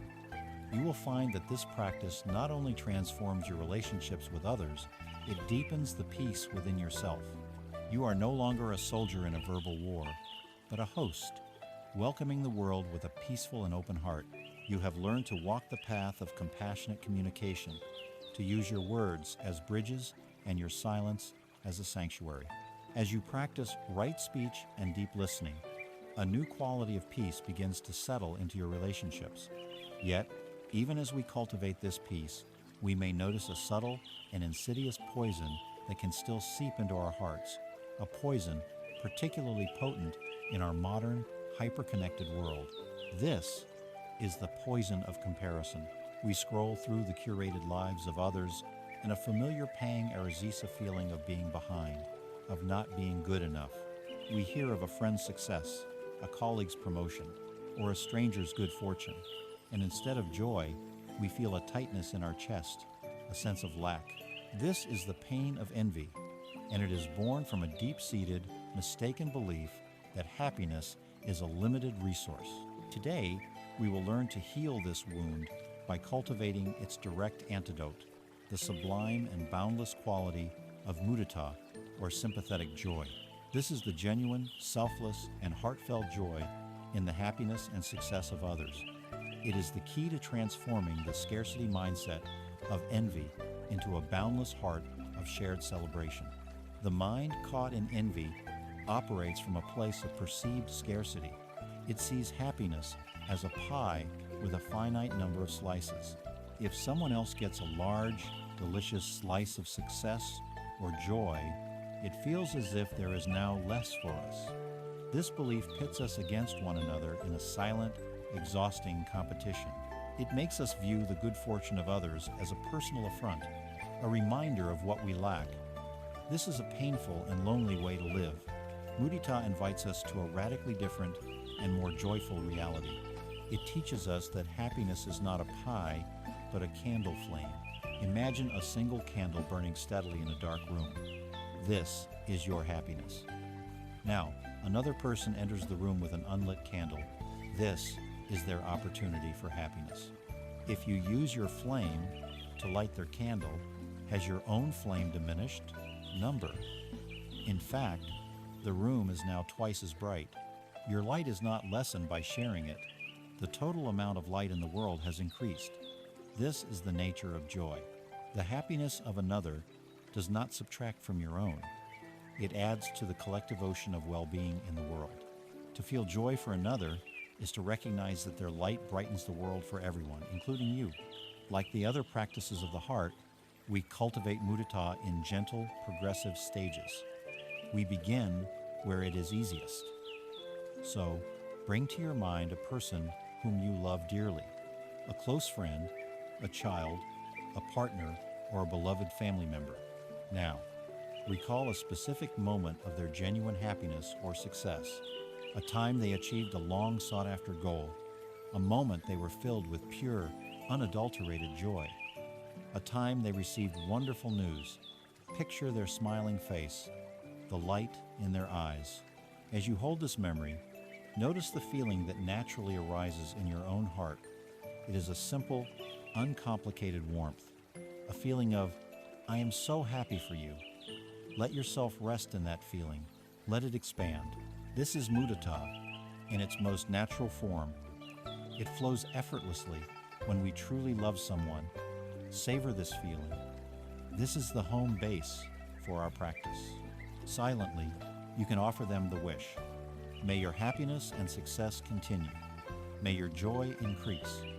Feel the boundless quality of this wish, the simple goodness of celebrating another's light. Now, let us gently stretch the muscle of the heart, expand the circle to include a neutral person, someone you know, but for whom you have no strong feelings and acquaintance, a neighbor, a colleague from another department. Imagine you hear some good news about this person. Perhaps they've completed a project they worked hard on, or they are celebrating a happy family event, or they have simply had a beautiful sunny day. Can you feel a flicker of simple gladness for them? It may not be the same intense warmth you feel for a loved one, but it can be a gentle, quiet appreciation. You can think, how wonderful for them, or good for them. I'm glad things are going well. This practice is about seeing beyond our immediate circle and recognizing the shared humanity in all beings. We all wish for happiness. We all appreciate when good things happen. By feeling joy for an acquaintance, we are affirming this shared humanity and dissolving the illusion of separation. We are acknowledging that their happiness contributes to a more positive and pleasant world for us all. May your good fortune continue. may you be happy. Here now is the most profound and healing part of the practice. With the heart warmed and strengthened by these first two stages, we can gently approach the source of our suffering. I invite you to bring to mind, very gently, a person whose success has been a source of envy or comparison for you.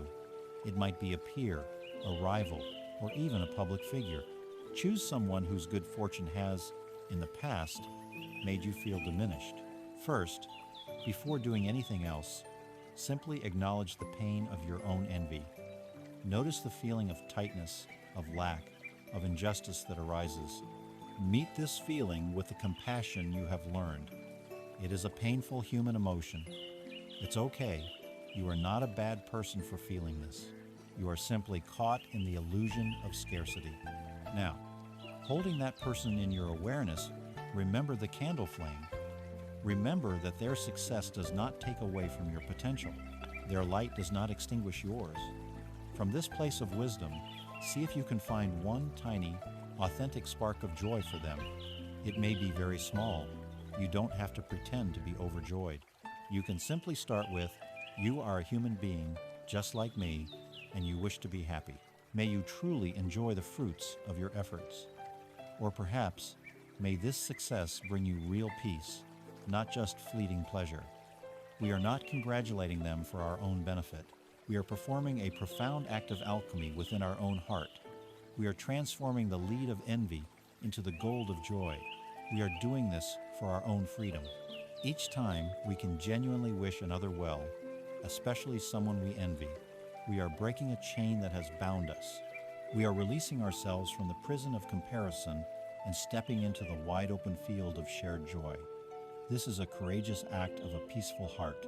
Finally, and this is essential, we must turn this practice of sympathetic joy towards ourselves. We are often so focused on our perceived flaws and failings that we completely overlook our own goodness. Mudita, for oneself, is the practice of rejoicing in our own wholesome actions and intentions. Take a moment now to reflect on your own journey. Reflect on the effort you have made just by participating in these sessions. You have shown up with an intention to heal and grow. This is a beautiful and wholesome act. Rejoice in it. Reflect on a time you were kind when you could have been angry, a time you were generous when you could have been selfish, a time you chose patience when you were feeling frustrated. These may seem like small things, but they are precious seeds of goodness. Celebrate them. Acknowledge your own progress, your own virtue, your own good heart. I rejoice in my own intention for peace. I rejoice in my own acts of kindness. By learning to see and celebrate the good within ourselves, we build the inner resilience and self-worth that makes it infinitely easier to celebrate the good in others. We fill our own cup so that we may genuinely delight when the cups of others overflow. Rest now in this ocean of joy, a joy that has no limits, no boundaries, a joy that celebrates happiness wherever it appears within you and in all beings everywhere. You have opened your heart with the practices of loving kindness and sympathetic joy, discovering a wellspring of warmth and connection within. These are beautiful, expansive states that bring great happiness. But what happens when the world does not cooperate with our wishes? What happens when we, or our loved ones, face pain instead of pleasure? What happens when we are met with blame instead of praise, with loss instead of gain? If our peace depends solely on the presence of positive feelings, it will be a fragile peace, easily shattered by the unpredictable nature of life. To build a truly unshakable sanctuary within, we must cultivate the fourth and culminating quality of a boundless heart, upekkha, or equanimity. Equanimity is the crown jewel of the heart practices. It is the quality of a spacious, balanced, and serene mind that can experience all of life's ups and downs without being thrown off its center. It is the deep, unwavering peace that becomes our ultimate refuge. It is crucial to understand what equanimity is not. It is not indifference. Indifference is a cold, withdrawn state rooted in fear or aversion. It says, "I don't care," as a way to protect itself from being hurt. It shuts down the heart. Equanimity, on the other hand, is born from a heart that is wide open. It is a warm, tender, and courageous state, born of profound wisdom and love. The perfect image for equanimity is not a stone-hearted stoic, but a skilled and compassionate surgeon. The surgeon cares deeply about her patient. Her heart is filled with the wish to heal. But in order to perform the life-saving operation, her mind must be steady, her hand must be calm, and her focus must be clear. She cannot be overwhelmed by anxiety or grief. Her equanimity is what makes her compassion effective. In the same way, equanimity allows us to engage with the suffering of the world with a loving heart, without becoming so overwhelmed that we burn out or turn away. It is the balance that makes our love and compassion sustainable and wise. Life constantly presents us with a series of pairs, what the Buddhist tradition calls the 8 worldly winds. These winds are always blowing, pushing, and pulling at our minds, trying to knock us off balance.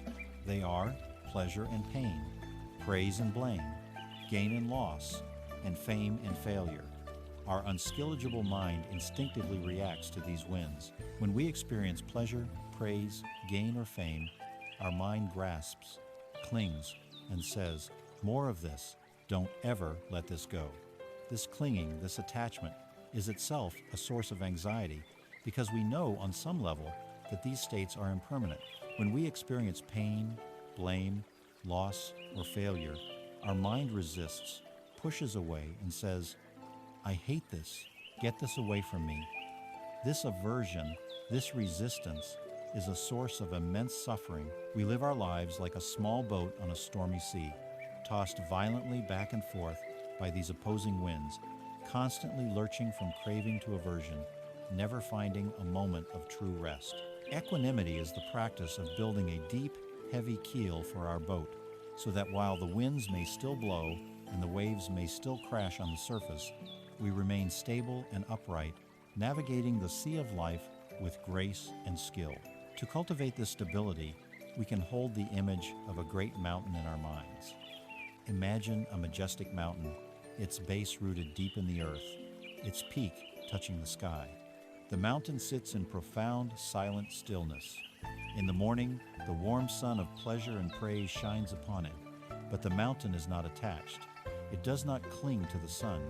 In the afternoon, dark storm clouds of blame and criticism gather around its peak. Wind and rain lash against its slopes.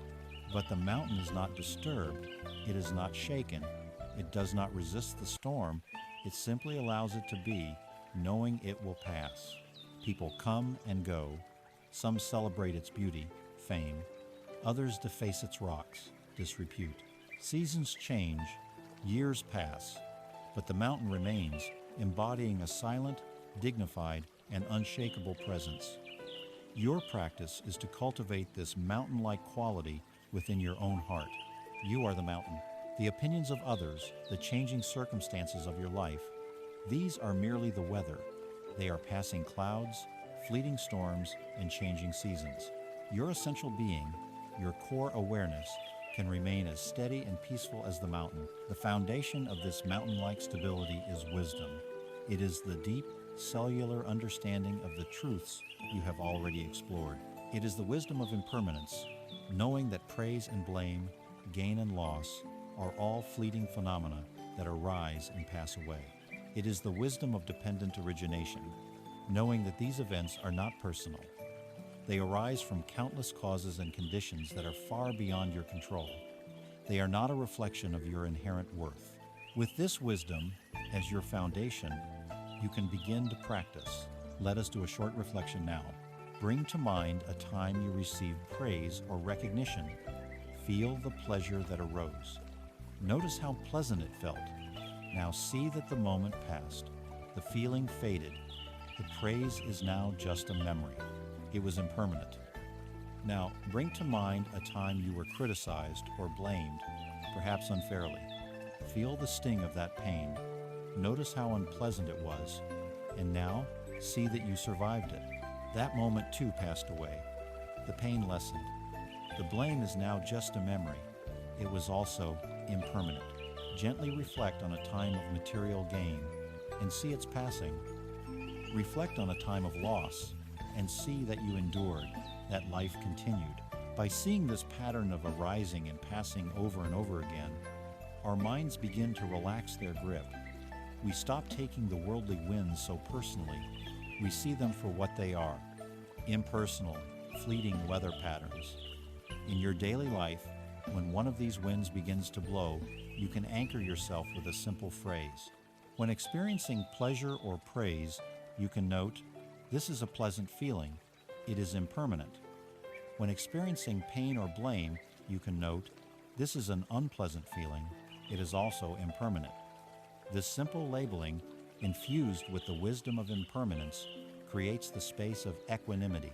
Equanimity is the spacious, peaceful heart that can hold all of life's joys and sorrows with tenderness and balance. It is the culmination of our practice. Loving kindness says, "May you be happy." Compassion says, "May you be free from suffering." Sympathetic joy says, "I celebrate your happiness."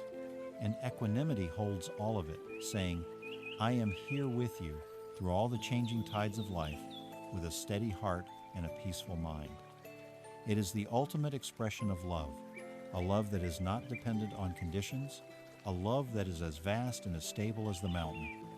Rest now in this feeling of profound balance. Feel the steady strength within you, the quiet center that is untouched by the winds of the world. This is your true refuge. This is the peace that cannot be shaken. You have learned to stand like a great mountain, cultivating the profound stability of equanimity.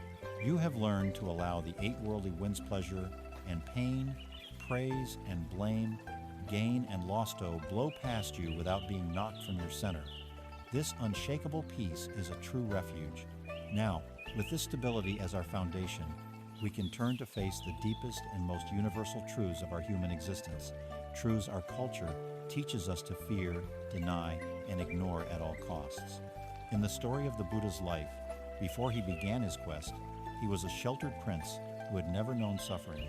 His awakening was sparked by encountering what are called the 3 divine messengers. He saw an old man, a sick man, and a corpse. These sights shattered his illusion of permanent happiness and sent him on his search for a peace that does not depend on youth, health, or even life itself. We too must be willing to look at these messengers, not as omens of despair, but as our greatest teachers. By courageously and compassionately contemplating sickness, aging, and death, we do not become morbid. We become profoundly alive. Let us first turn our attention to the reality of sickness. Our modern world is obsessed with an ideal of perfect, perpetual health. We see images of flawless bodies and are sold endless products promising to ward off any ailment. This creates a deep-seated fear of illness. We treat sickness as a personal failure, an enemy to be fought. But the truth is simpler and more humbling. This body, this precious vehicle for our life, is a biological organism. It is part of nature. And like all things in nature, it is subject to change, to imbalance, to illness. Let us reflect on this with a gentle honesty. Silently, you can acknowledge this truth. This body is of a nature to get sick. It is not immune to illness. Feel the reality of this statement. It is not a negative affirmation. It is a simple statement of fact. It has been sick before, and it will be sick again. By accepting this simple truth, we stop wasting enormous energy on the futile project of denying reality. And in this acceptance, a miracle occurs. The fear begins to subside, and in its place, a profound sense of gratitude arises. When you know that health is not guaranteed, you stop taking it for granted. You begin to appreciate the simple miracle of your present well-being, however imperfect it may be. Think of this now. Think of the simple gift of a breath that flows with ease. There are many who struggle for each breath. Feel gratitude for it. Think of the ability to walk across a room, to lift a cup to your lips, to see the light of the day. These are not small things. They are magnificent gifts. By mindfully acknowledging the possibility of sickness, we are invited into a state of deep, vibrant appreciation for the health we have right now. Every pain-free moment, every easy movement, every clear thought becomes a cause for quiet celebration. We learn to cherish our well-being, not as a right, but as a precious, temporary gift. Next, we turn to the second divine messenger, old age. Our culture worships at the altar of youth. We are taught to fear wrinkles, gray hair, and the slowing of the body as the ultimate tragedy. We invest billions of dollars in a desperate attempt to stop the clock, but the clock cannot be stopped. Let us reflect on this with the same gentle honesty. This body is of a nature to grow old. It cannot remain young forever. We can see this truth all around us, and we can see its subtle beginnings in our own reflection. This is not a cause for despair, it is a call to shift our focus. While the physical body may lose its youthful vigor, our inner world has the capacity to grow ever more rich, spacious, and beautiful. While we may lose some physical strength, we can gain immense wisdom. While we may have more limitations, we can also have fewer anxieties, less ambition, and a deeper appreciation for simple pleasures. The fear of aging comes from identifying solely with our physical form. The practice is to shift our identity to our consciousness, to our heart, to the qualities of wisdom, kindness, and peace that we cultivate. These qualities do not wrinkle or fade. They only deepen with time. We can choose to age with grace and dignity, becoming a source of wisdom and stability for those around us. By accepting the reality of aging, we are freed from the exhausting and impossible task of trying to be something we are not. We are free to simply be at every stage of life. Finally, we must turn to the third and most feared messenger, death. This is the ultimate taboo in our culture, the great certainty that we spend our lives trying to ignore. But our fear of death does not prevent it. It only prevents us from living fully. Let us be courageous enough to look at this truth directly. Skillfully, you can reflect, I am of a nature to die. My death is absolutely certain. The time of my death is uncertain. Let this truth land in your heart. It is not morbid. It is the most powerful and life-affirming truth there is. It is the ultimate wake-up call, knowing that your time on this earth is finite, that this precious human life is a temporary loan, cuts through all the trivialities. It clarifies what is truly important. If you knew you only had 1 year, or 1 month, or 1 day left to live, how would you spend it? Would you waste it on petty arguments? On mindless distractions? On accumulating more things you cannot take with you? Or would you spend it loving the people in your life more deeply? Would you forgive old grudges? Would you spend time in nature? Would you offer your unique gifts to the world? The contemplation of death is not about preparing to die. It is about learning to live. It is the ultimate motivation to live with intention, with purpose, and with a wide open heart. It inspires us to be present for the small, beautiful momenta, the taste of our food, the warmth of the sun, the sound of a friend's laughter, because we know they are numbered. It gives us the courage to be our authentic selves, because we realize we have no time to waste pretending to be someone else. It is the ultimate antidote to procrastination.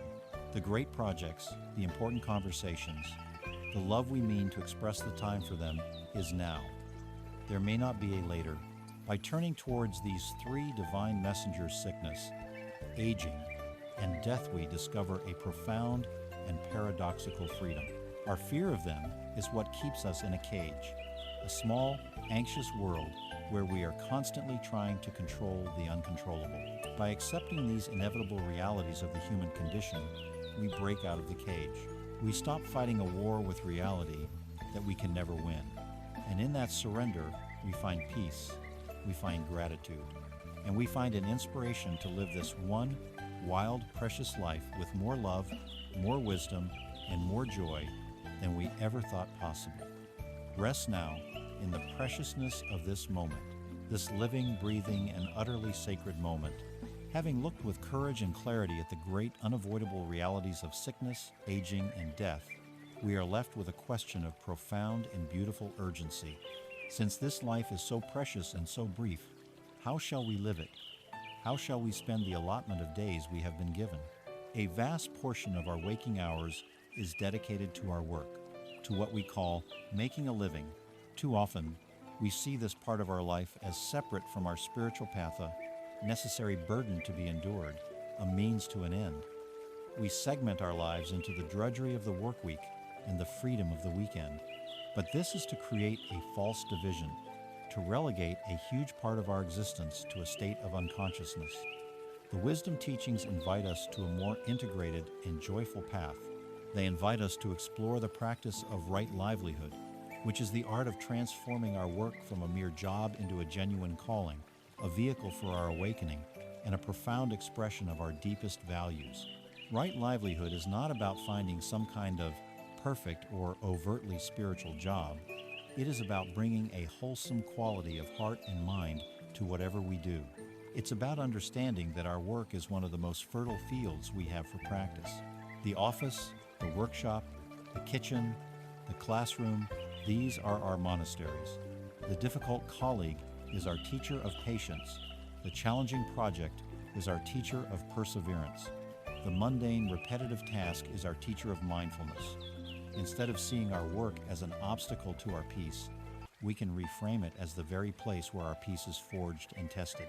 It is where we get to practice compassionate communication, where we can apply the wisdom of equanimity when things go well or poorly, and where we have countless opportunities to plant wholesome seeds of karma through our intentions and actions. The foundation of right livelihood is the principle of harmlessness. At its most basic level, this means we endeavor to earn our living in a way that does not cause harm to ourselves or to other living beings. Traditionally, this meant avoiding professions that dealt in weapons, in poisons, in intoxicants, or in the trading of human or animal lives. In our complex modern world, we can expand this to a more subtle inquiry. Is my work built on exploiting the weaknesses or addictions of others? Does it contribute to the destruction of our precious environment? Does it require me to be dishonest or to compromise my integrity? These are not always easy questions, but the willingness to ask them is itself a profound spiritual practice. It aligns our outer life with our inner values. However, the deepest aspect of right livelihood lies not in what we do, but in the intention with which we do it. You could be a celebrated humanitarian, but if your motivation is to feed your own ego and win the praise of others, your work is rooted in craving. Conversely, you could be a street sweeper, but if you perform your work with the mindful intention of creating a clean and safe environment for your community, seeing it as a humble act of service, then you are practicing right livelihood at the highest level. The power is always in the why behind the what. This understanding is incredibly liberating because it means that everyone, regardless of their profession, has the capacity to transform their work into a spiritual path. The question we can ask ourselves at the beginning of each workday is, what is my highest intention today? Can I bring an intention of kindness, of helpfulness, of presence to the tasks ahead? To inspire this shift in intention, we can reflect on the ideal of the bodhisattva.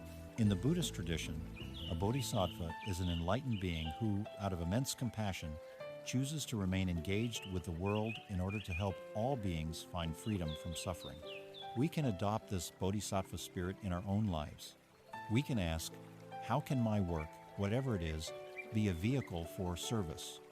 How can it, in some small or large way, alleviate suffering and contribute to the well-being of the world?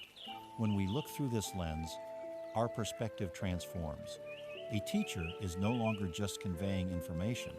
They are alleviating the suffering of ignorance and empowering the next generation. A software engineer is not just writing code. They are creating tools that can connect people and solve complex problems. An artist is not just making objects. They are alleviating the suffering of a world starved for beauty, meaning, and new perspectives. A parent or a caregiver is not just performing thankless tasks. They are engaged in one of the most profound forms of service, nurturing life and offering comfort. See your own work through this lens.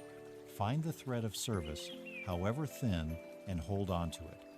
Let it become the guiding principle of your professional life. This path may also lead you to inquire into your deeper purpose, your unique contribution to the world. Finding your purpose is not about discovering a single preordained job title. It is a process of deep listening to your own heart. You can begin this inquiry by reflecting on 3 questions. First, What makes me feel truly alive? What activities cause me to lose track of time, to feel engaged and energized? These are clues to your natural passions. Second, what suffering in the world touches my heart most deeply? Is it injustice, environmental destruction, loneliness, ignorance? The world's pain often calls to our unique gifts. Third, what are my natural talents and skills? What do I do with relative ease that others find difficult? The place where your greatest joy, the world's deep need, and your unique skills intersect, that is the fertile ground of your purpose. But we must be careful not to turn this inquiry into another source of anxiety, another form of striving for a perfect future. The ultimate practice of right livelihood is available right now, in this moment, in the job you already have. It is the practice of bringing your full, undivided, mindful attention to the task at hand. When you are writing an email, just write the email. Feel the keys under your fingertips. See the words appear on the screen. When you are listening to a colleague, just listen. Offer them the gift of your full presence. When you are sweeping the floor, just sweep the floor. Feel the motion of your body. Hear the sound of the broom. By transforming the mundane into the sacred through the power of our attention, we close the gap between our work and our spiritual practice. Our whole life becomes a meditation. There is no separation. Every moment becomes an opportunity to live with purpose, to act with integrity, and to infuse the world with the peace and wisdom we have so carefully cultivated in our own heart. Having explored the path of purpose and what it means to live a life of integrity through right livelihood, we arrive now at the very heart of wisdom's path. We have examined our thoughts, our feelings, our bodies, our actions, and our relationships. We have looked at life and we have looked at death. Throughout this entire journey, there has been one constant, unquestioned assumption at the center of it all: the sense of I. The feeling that there is a solid, separate, independent self who is having all these experiences. This I is the thinker of the thoughts, the feeler of the feelings, the author of our story. And yet, it is this very assumption of a separate self that is the deepest root of our loneliness, our fear, and our sense of alienation. Today, we will gently and courageously investigate this self. We will embark on a journey not to destroy the self, but to see through its illusion, and in doing so, discover the profound and liberating truth of what the Zen master Thich Nhat Hanh called interbeing. Let us begin with a simple contemplation. Imagine you are holding a single sheet of white paper. Look at it in your mind's eye. It seems like a simple, separate object, but let us look more deeply. Can we see the cloud in the sheet of paper? This might sound strange, but think for a moment. Without a cloud, there can be no rain. Without the rain, the trees cannot grow. And without the trees, we cannot make paper. So the cloud is undeniably a part of the paper. If the cloud is not there, the paper cannot be. Now look again. Can you see the sunshine? The sunshine is essential for the tree to grow through photosynthesis. So the sunshine too is in the paper. Can you see the logger who cut down the tree? Can you see his parents who gave him life? Can you see the wheat that made the bread he ate for breakfast, and the farmer who grew the wheat? Can you see the soil, the river, the factory worker, the person who designed the machine that made the paper? If we continue to look in this way, we see that the entire universe is present in this single sheet of paper. The paper is made up of only non-paper elements. If we were to take out the cloud, the sunshine, the logger, the soil, the trees, what would be left of the paper? Nothing. The paper is empty of a separate, independent self, but it is full of the entire cosmos. This is the truth of inner being. Now, let us turn this same gentle, penetrating gaze upon ourselves. We look at our body and we think, this is me, this is my body. But let us look more deeply. This body is made of the food we have eaten. That food is made of the sun, the rain, the soil, and the air. So, like the paper, our body contains the sun, the clouds, and the earth. Our body is made of our parents, our grandparents, and countless generations of ancestors. Their DNA is flowing in our blood. All our ancestors, human and non-human, are present in every cell of our body. If we were to return the sun, the earth, the water, and our ancestors, what would be left of this body? We look at our mind and we think, these are my thoughts. This is my consciousness. But where did these thoughts come from? They came from the books we have read, the conversations we have had, the teachers who have taught us, the culture that has shaped us. Our language itself is an inheritance from thousands of generations. Our ideas are a continuation of the ideas of those who came before us. If we were to give back all the words, ideas, and concepts to their sources, what would be left of our mind? We feel an emotion, like joy or sadness. We think, this is my feeling. But as we have learned, that feeling arises because of countless causes and conditions. It arises in response to a word, a memory, a sight, a sound. It is not ours. It is a temporary visitor, a manifestation of the interconnected web of life. When we look at ourselves in this deep way, we see the same truth as we saw in the sheet of paper. The being we call me is made up entirely of non-me elements. We are a convergence, a temporary and beautiful manifestation of all the causes and conditions of the universe. We are empty of a solid, separate, unchanging self, but like the paper, we are full of the entire cosmos. This is not a frightening or nihilistic idea. It is the gateway to the greatest freedom imaginable. Another beautiful way to understand this is to see ourselves as a wave on the ocean. Imagine a wave rising on the surface of the sea. The wave has a birth, a life, and a death. It has a unique shape, a specific height, a particular speed. The wave might look at other waves and compare itself. I am not as big as that wave. I am bigger than that one. It might fear its own end, when it will crash upon the shore and be no more.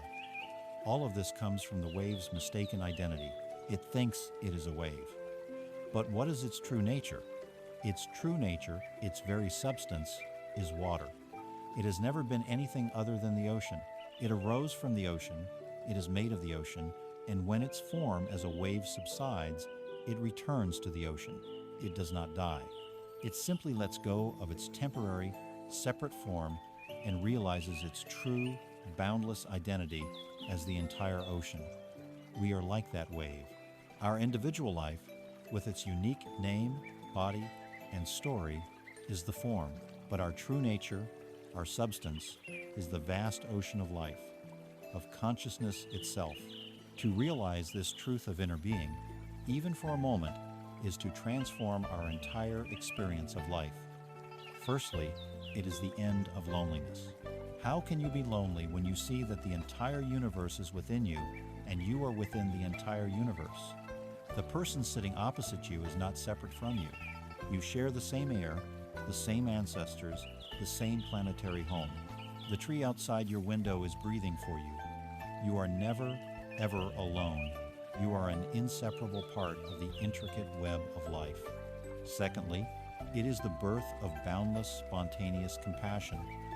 When you truly see the suffering of another, you no longer see it as their problem. You see that their suffering is your suffering. The lines of separation dissolve. Harming another person or another being becomes as unthinkable as intentionally harming your own hand. Love and compassion are no longer qualities you have to cultivate.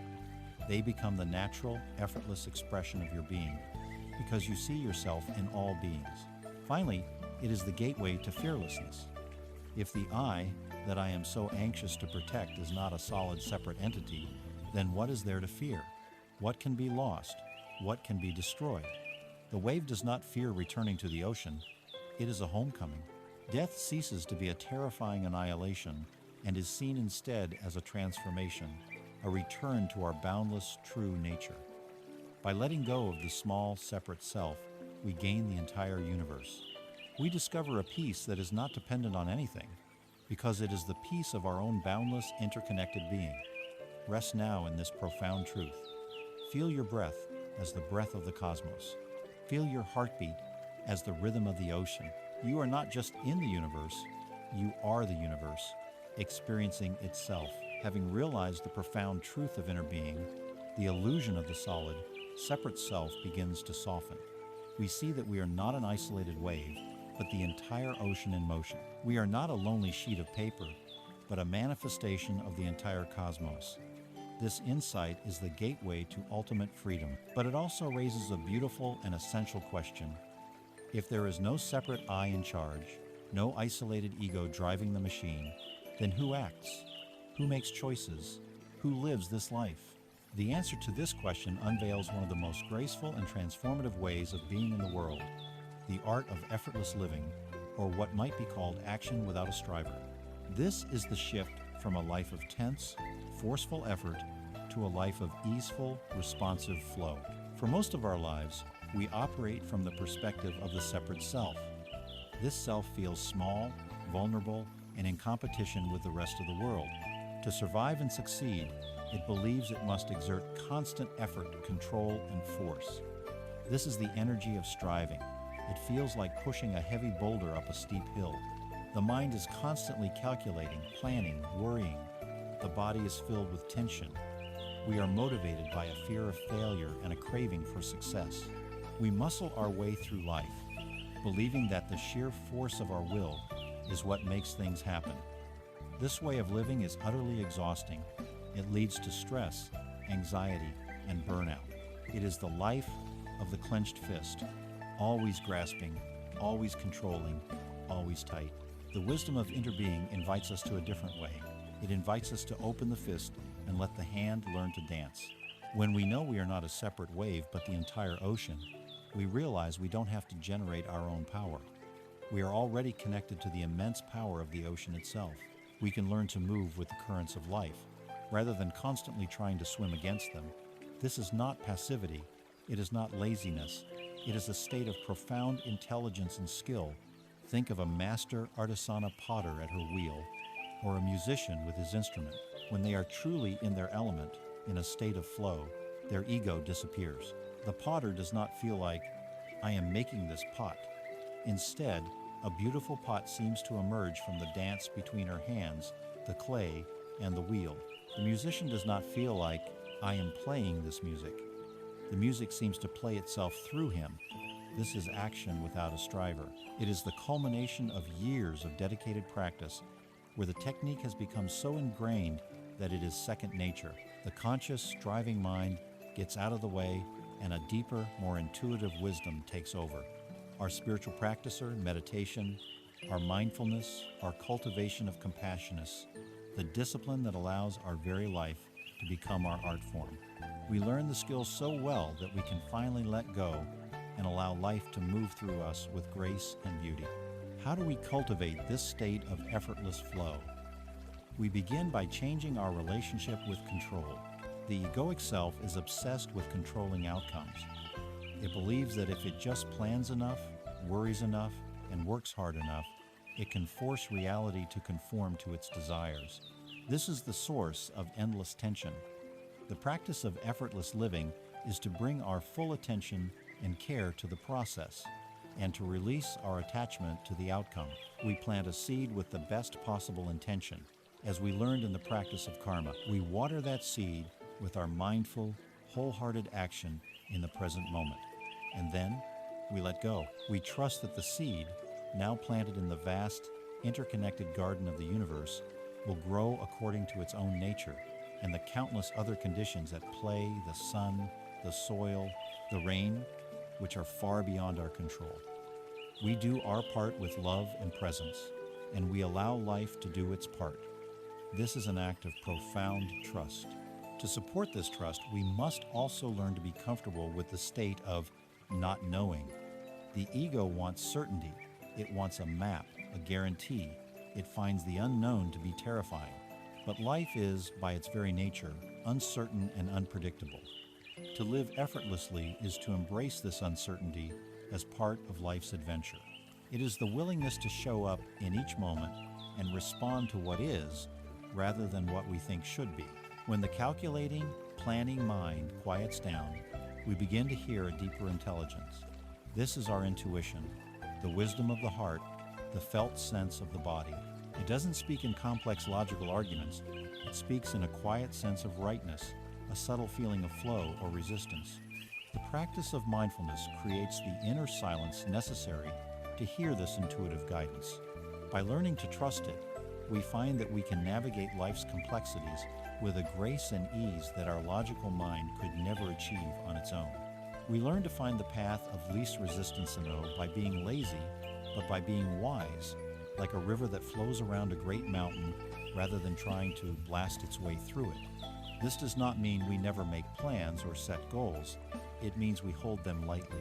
We set a direction, like a sailor pointing the bow of a ship, but we are also constantly, mindfully adjusting the sails to respond to the actual winds and currents we encounter. We are in a responsive dance with reality, not a rigid battle against it. So, let yourself rest in this new possibility, the possibility of a life lived with less struggle, less tension, less force. Imagine the relief of setting down the heavy burden of having to be the all-important doer of your life. Imagine the freedom of simply being the space through which life's creative energy flows. This is the dance of inner being. It is the joy of the wave, realizing it is the ocean and finally allowing itself to be moved by the vast, intelligent, and loving power that has been its true nature all along. Rest in this trust, rest in this flow, and allow your life to become a work of effortless, spontaneous, and beautiful art.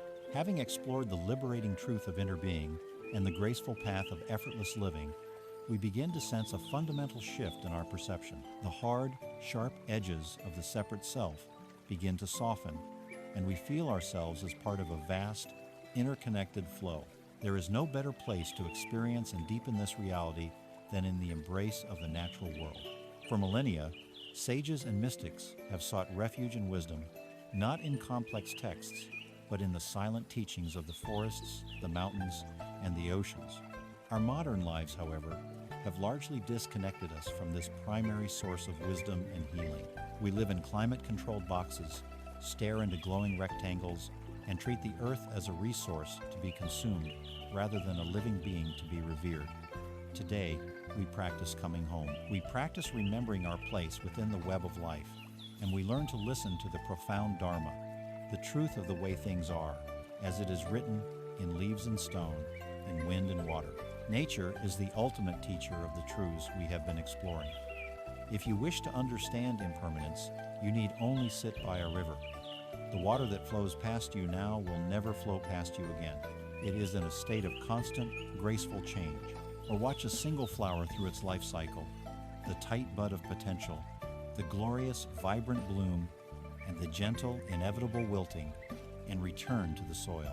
The flower does not cling to its bloom. It lives its nature perfectly in each stage. Nature does not resist change, it embodies it. It shows us that the endless cycle of birth, growth, decay, and renewal is not a tragedy, but a beautiful, necessary dance. If you wish to understand inner being, go into a forest. Stand still and listen. You will see that nothing exists in isolation. The tall trees draw life from the sun and the soil. Their roots are connected by a vast, intelligent network of fungi, sharing nutrients and information. The leaves that fall feed the insects and enrich the earth. The birds spread the seeds. The entire forest is one single, breathing organism, a perfect illustration of dependent origination. The health of each part is inextricably linked to the health of the whole. The forest teaches us that we, too, are part of such a system. Our well-being is inseparable from the well-being of our community, our society, and our planet. The illusion of our separation is just that, an illusion. If you wish to understand equanimity, look to the great mountain. As we have reflected before, it sits in majestic stillness through all the changing weather. But also look to the deep, clear lake. Its nature is to be still and to reflect whatever passes across its surface: the blue sky, the dark clouds, the moon, the stars.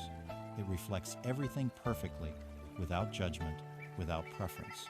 It does not try to hold on to the beautiful sunset or push away the stormy sky. It allows everything to come and go, while its own deep nature remains peaceful and undisturbed.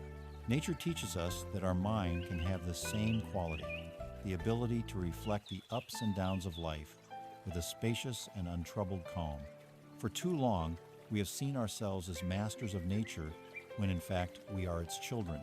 And like any child returning to the arms of a loving parent, coming home to nature has a profoundly healing effect on our mind and body. In Japan, this practice is called Shinrin-yoku, or forest bathing. It is the simple act of being among the trees in a mindful way. The science now confirms what wisdom has always known. Spending time in nature calms our nervous system. It lowers our stress hormones, reduces our blood pressure, and boosts our mood.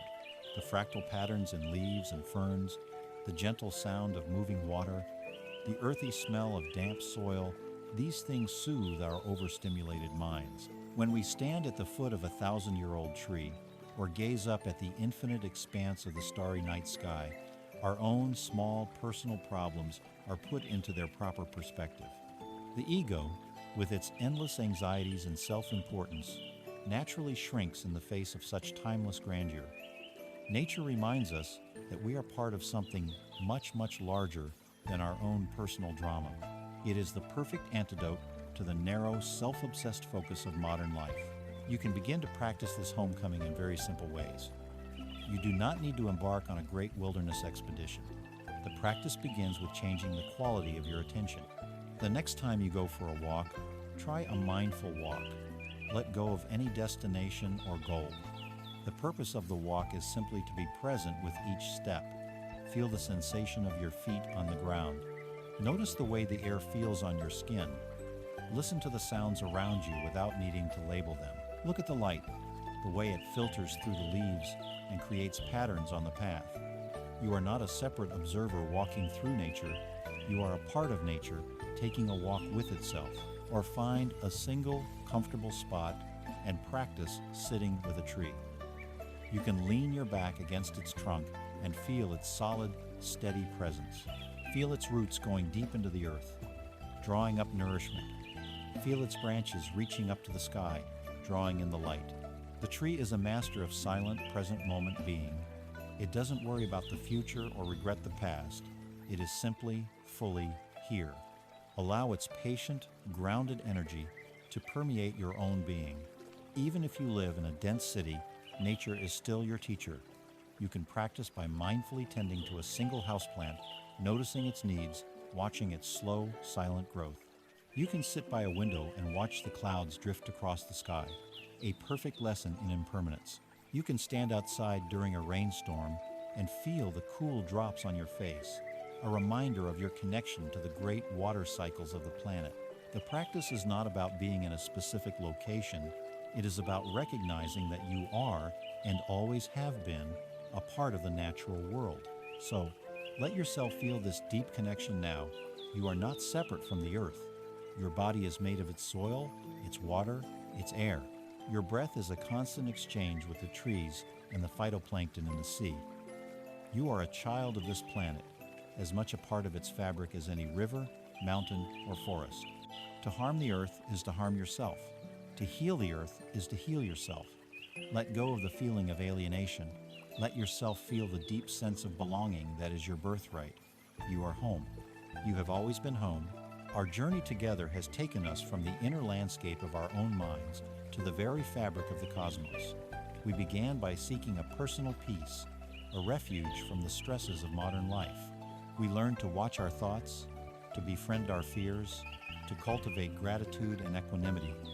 But the path of wisdom always leads to a profound and inescapable conclusion. Through the lens of inner being, we have seen that the separate self we sought to comfort is a beautiful illusion. We are not an island. We are a wave in the ocean, a leaf on the tree of life, a manifestation of the entire universe. And once this truth begins to dawn in our hearts, our spiritual practice undergoes a beautiful and radical transformation. The question is no longer, how can I find peace for myself? The question becomes, now that I have found the path to peace, how can I share it? How can my life be of benefit to all beings who are not separate from me? This is the spontaneous blossoming of the heart into true compassion. It is the radiant, final expression of a life awakened to truth. This shift from a self-centered search for peace to a world-centered expression of it is the natural maturation of the spiritual path. In the beginning, we are like a person with a painful thorn in their foot. Our primary focus is on removing our own thorn, on ending our own suffering. This is a necessary and wholesome first step. But as we heal, as our hearts open, we begin to notice that everyone around us also has thorns in their feet. With our newfound wisdom and stability, we realize we have the capacity to help them. Our focus naturally shifts from our own past pain to the present pain of others. Our personal peace begins to feel incomplete as long as there is suffering around us that we can help to alleviate. This is not a heavy sense of obligation or a moralistic should. It is the joyful, spontaneous, and unstoppable overflow of a heart that has realized its connection to all of life. It is the sun's nature to shine, and it is the nature of an awakened heart to radiate compassion. It is vital to understand that this compassion, or karuna, is not the same as pity. Pity comes from a place of separation. It looks down from above and says, "Oh, you poor thing, I am so glad I am not in your position."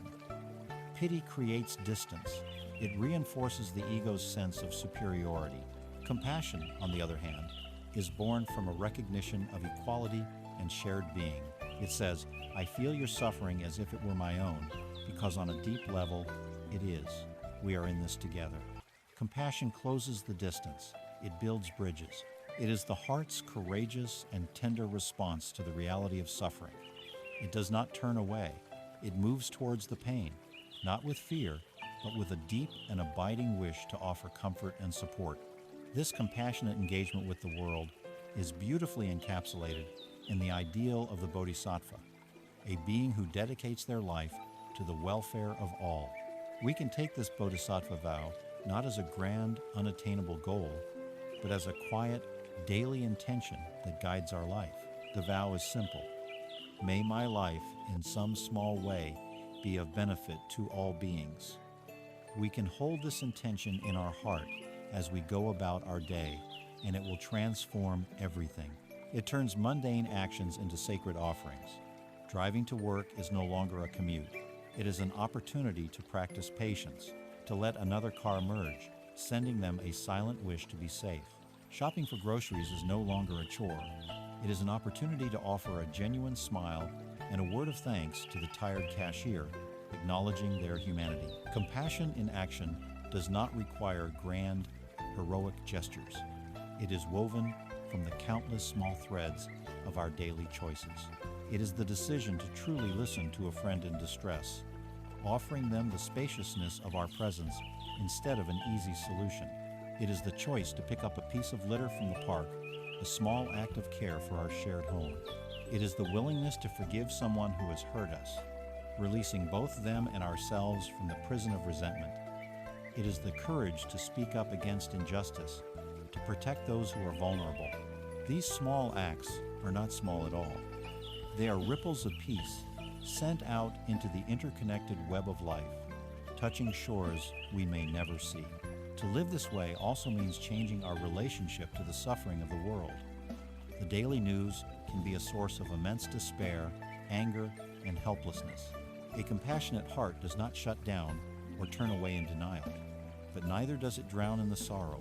Supported by the stability of equanimity, we can learn to bear witness to the world's pain with an open and steady heart. We can allow ourselves to be touched by it, to let it break our heart open, for it is in that very brokenness that our deepest compassion is born. We can read the news, and instead of falling into despair, we can practice breathing in the suffering and breathing out a prayer of peace, a wish for healing. This practice keeps our hearts soft and engaged, and from that engaged place, we can ask the wise question, what in this situation can be done?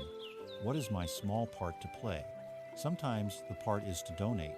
Sometimes it is to volunteer. Sometimes it is to educate ourselves.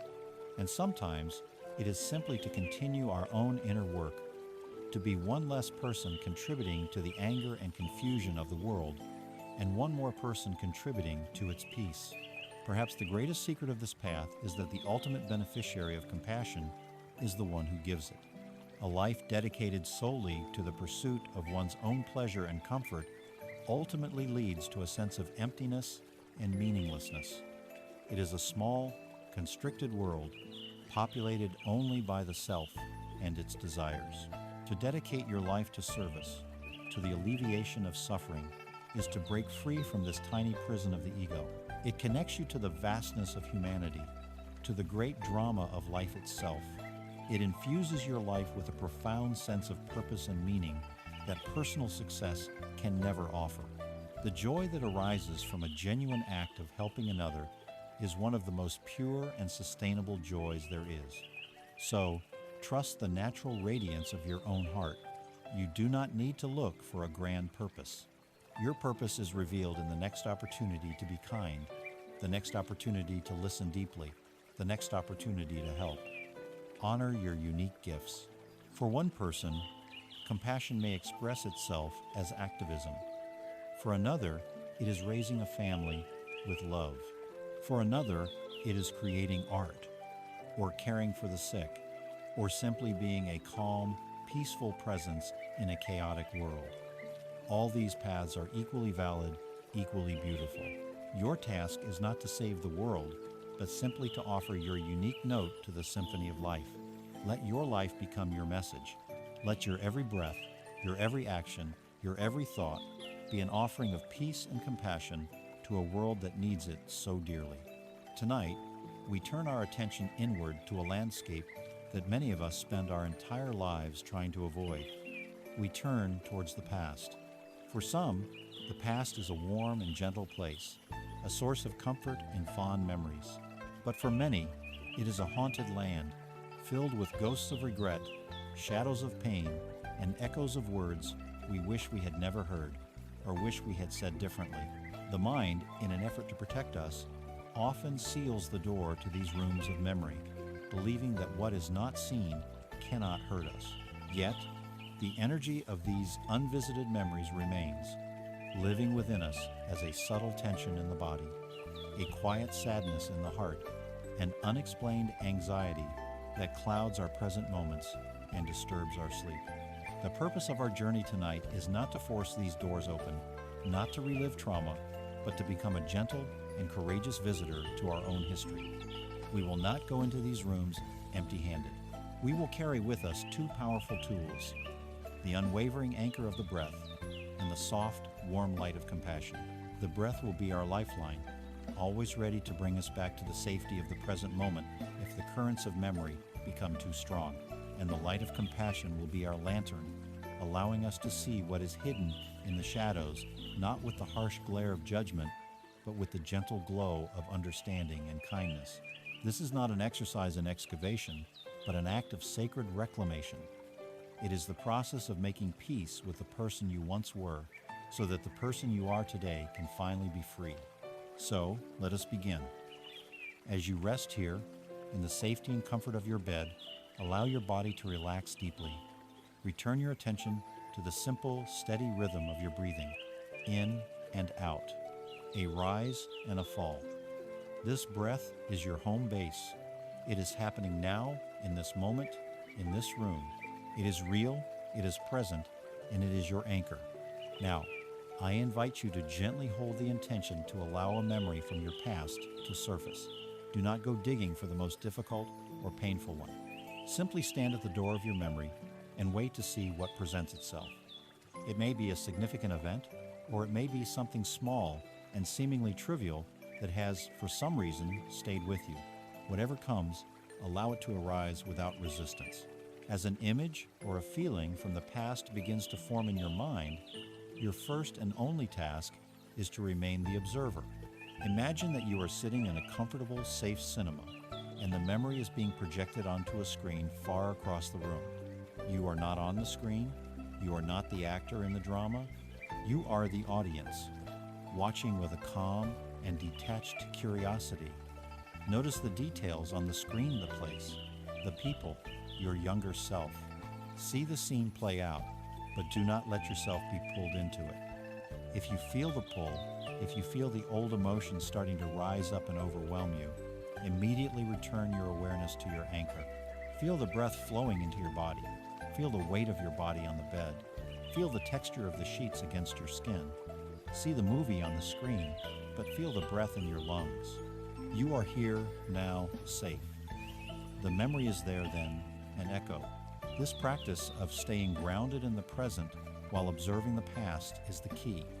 It allows you to be with the memory without being consumed by it. Now, as you watch that scene on the screen, I invite you to take your lantern of compassion and shine its light upon that younger version of yourself. Look at that person on the screen with new eyes, with the wisdom you have now. See their vulnerability, see their confusion. Acknowledge that they were doing the very best they could with the understanding, the resources, and the emotional tools they had at that time. They did not know what you know now. They were navigating their world from their own level of consciousness, with their own wounds and their own fears. Can you find it in your heart to feel a sense of tenderness for that person? That person who was trying so hard, who perhaps made a mistake, who felt pain, or who caused pain because they themselves were in pain. Let a feeling of kindness emanate from your heart towards that younger you, and silently, gently, offer them these words, as if you were whispering to a frightened child. May you be free from suffering. May you know that you are forgiven. May you be at peace. Do not worry if you don't feel it fully at first. Simply offer the words, offer the intention, see that younger you on the screen, and surround them with this light of acceptance.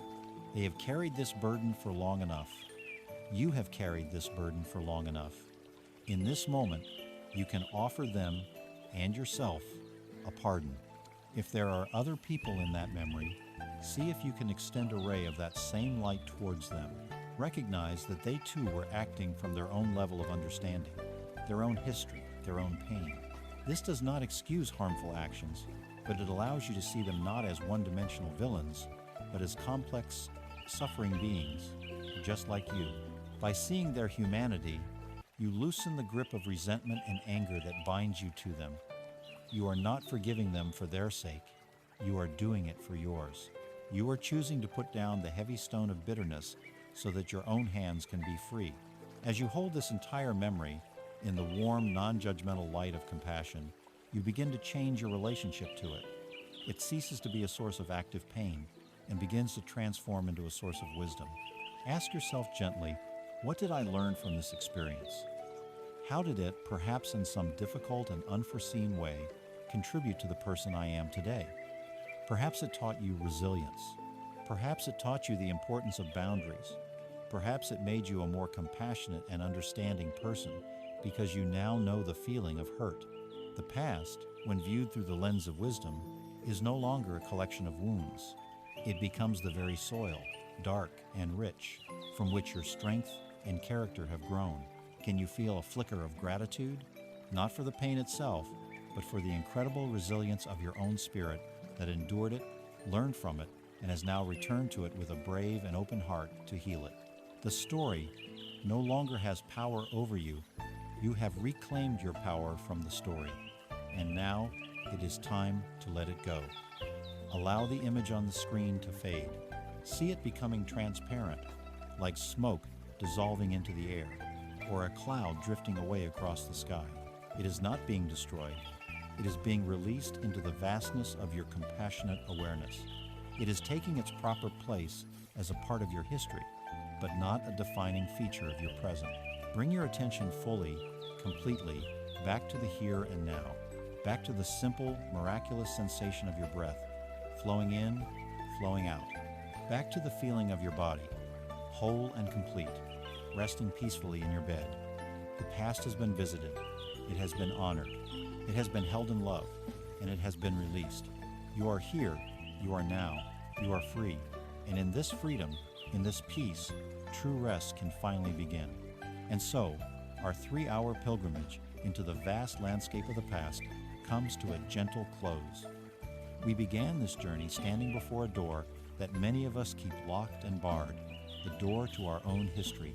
We felt its weight, the heaviness of a cloak woven from threads of regret, sorrow, and misunderstanding. But instead of turning away, you chose a path of quiet courage. You did not storm the castle of your past, nor did you flee from its ghosts. You simply took the steady anchor of your breath in one hand and the warm, gentle light of compassion in the other, and you walked inside. You walked through those once haunted rooms, and you did not fight what you found there. You simply looked. You saw your younger self, a person doing the best they could, and you offered them not judgment but understanding. You saw that the mistakes of the past were born from confusion, not malice, and you offered not condemnation, but forgiveness. You saw that even the most painful experiences held within them the seeds of the wisdom and strength you possess today. This journey was not about changing what happened, for that is impossible. It was about the sacred alchemy of changing your relationship to what happened. The story of your past has not been erased, but its power to cause you suffering has been dissolved in the loving awareness you brought to it. The most profound truth to carry with you now into the quiet sanctuary of sleep is this: peace does not come from having a perfect past. It comes from having the capacity to hold your imperfect past with a perfect love. It is the realization that you are not the prisoner of your history. You are the compassionate witness of it. The goal was never to forget, but to integrate, to weave the threads of your past into the beautiful tapestry of who you are now, creating a story not of brokenness, but of resilience, wisdom, and grace. A mind that is no longer at war with its own memories is a mind that can finally lay down its arms. A heart that has made peace with its younger self is a heart that can beat with a steady and quiet rhythm. This is the foundation for a truly deep and restorative rest. You have done the courageous work. You have brought light into the shadows. You have brought love to the places that were wounded. You are not defined by what happened to you. You are defined by the immense courage and love you have shown here tonight. That healing capacity does not leave you when this session ends. It is yours forever. It is your innermost nature. Now, there is nothing left to do, nothing left to analyze, nothing left to fix. The heavy cloak of the past has been gently placed on the floor. You are standing here now, in this present moment, lighter and freer. You have earned this peace. You are worthy of this rest. Allow the silence to hold you. Allow the peace to enfold you. Allow yourself to drift into the deep,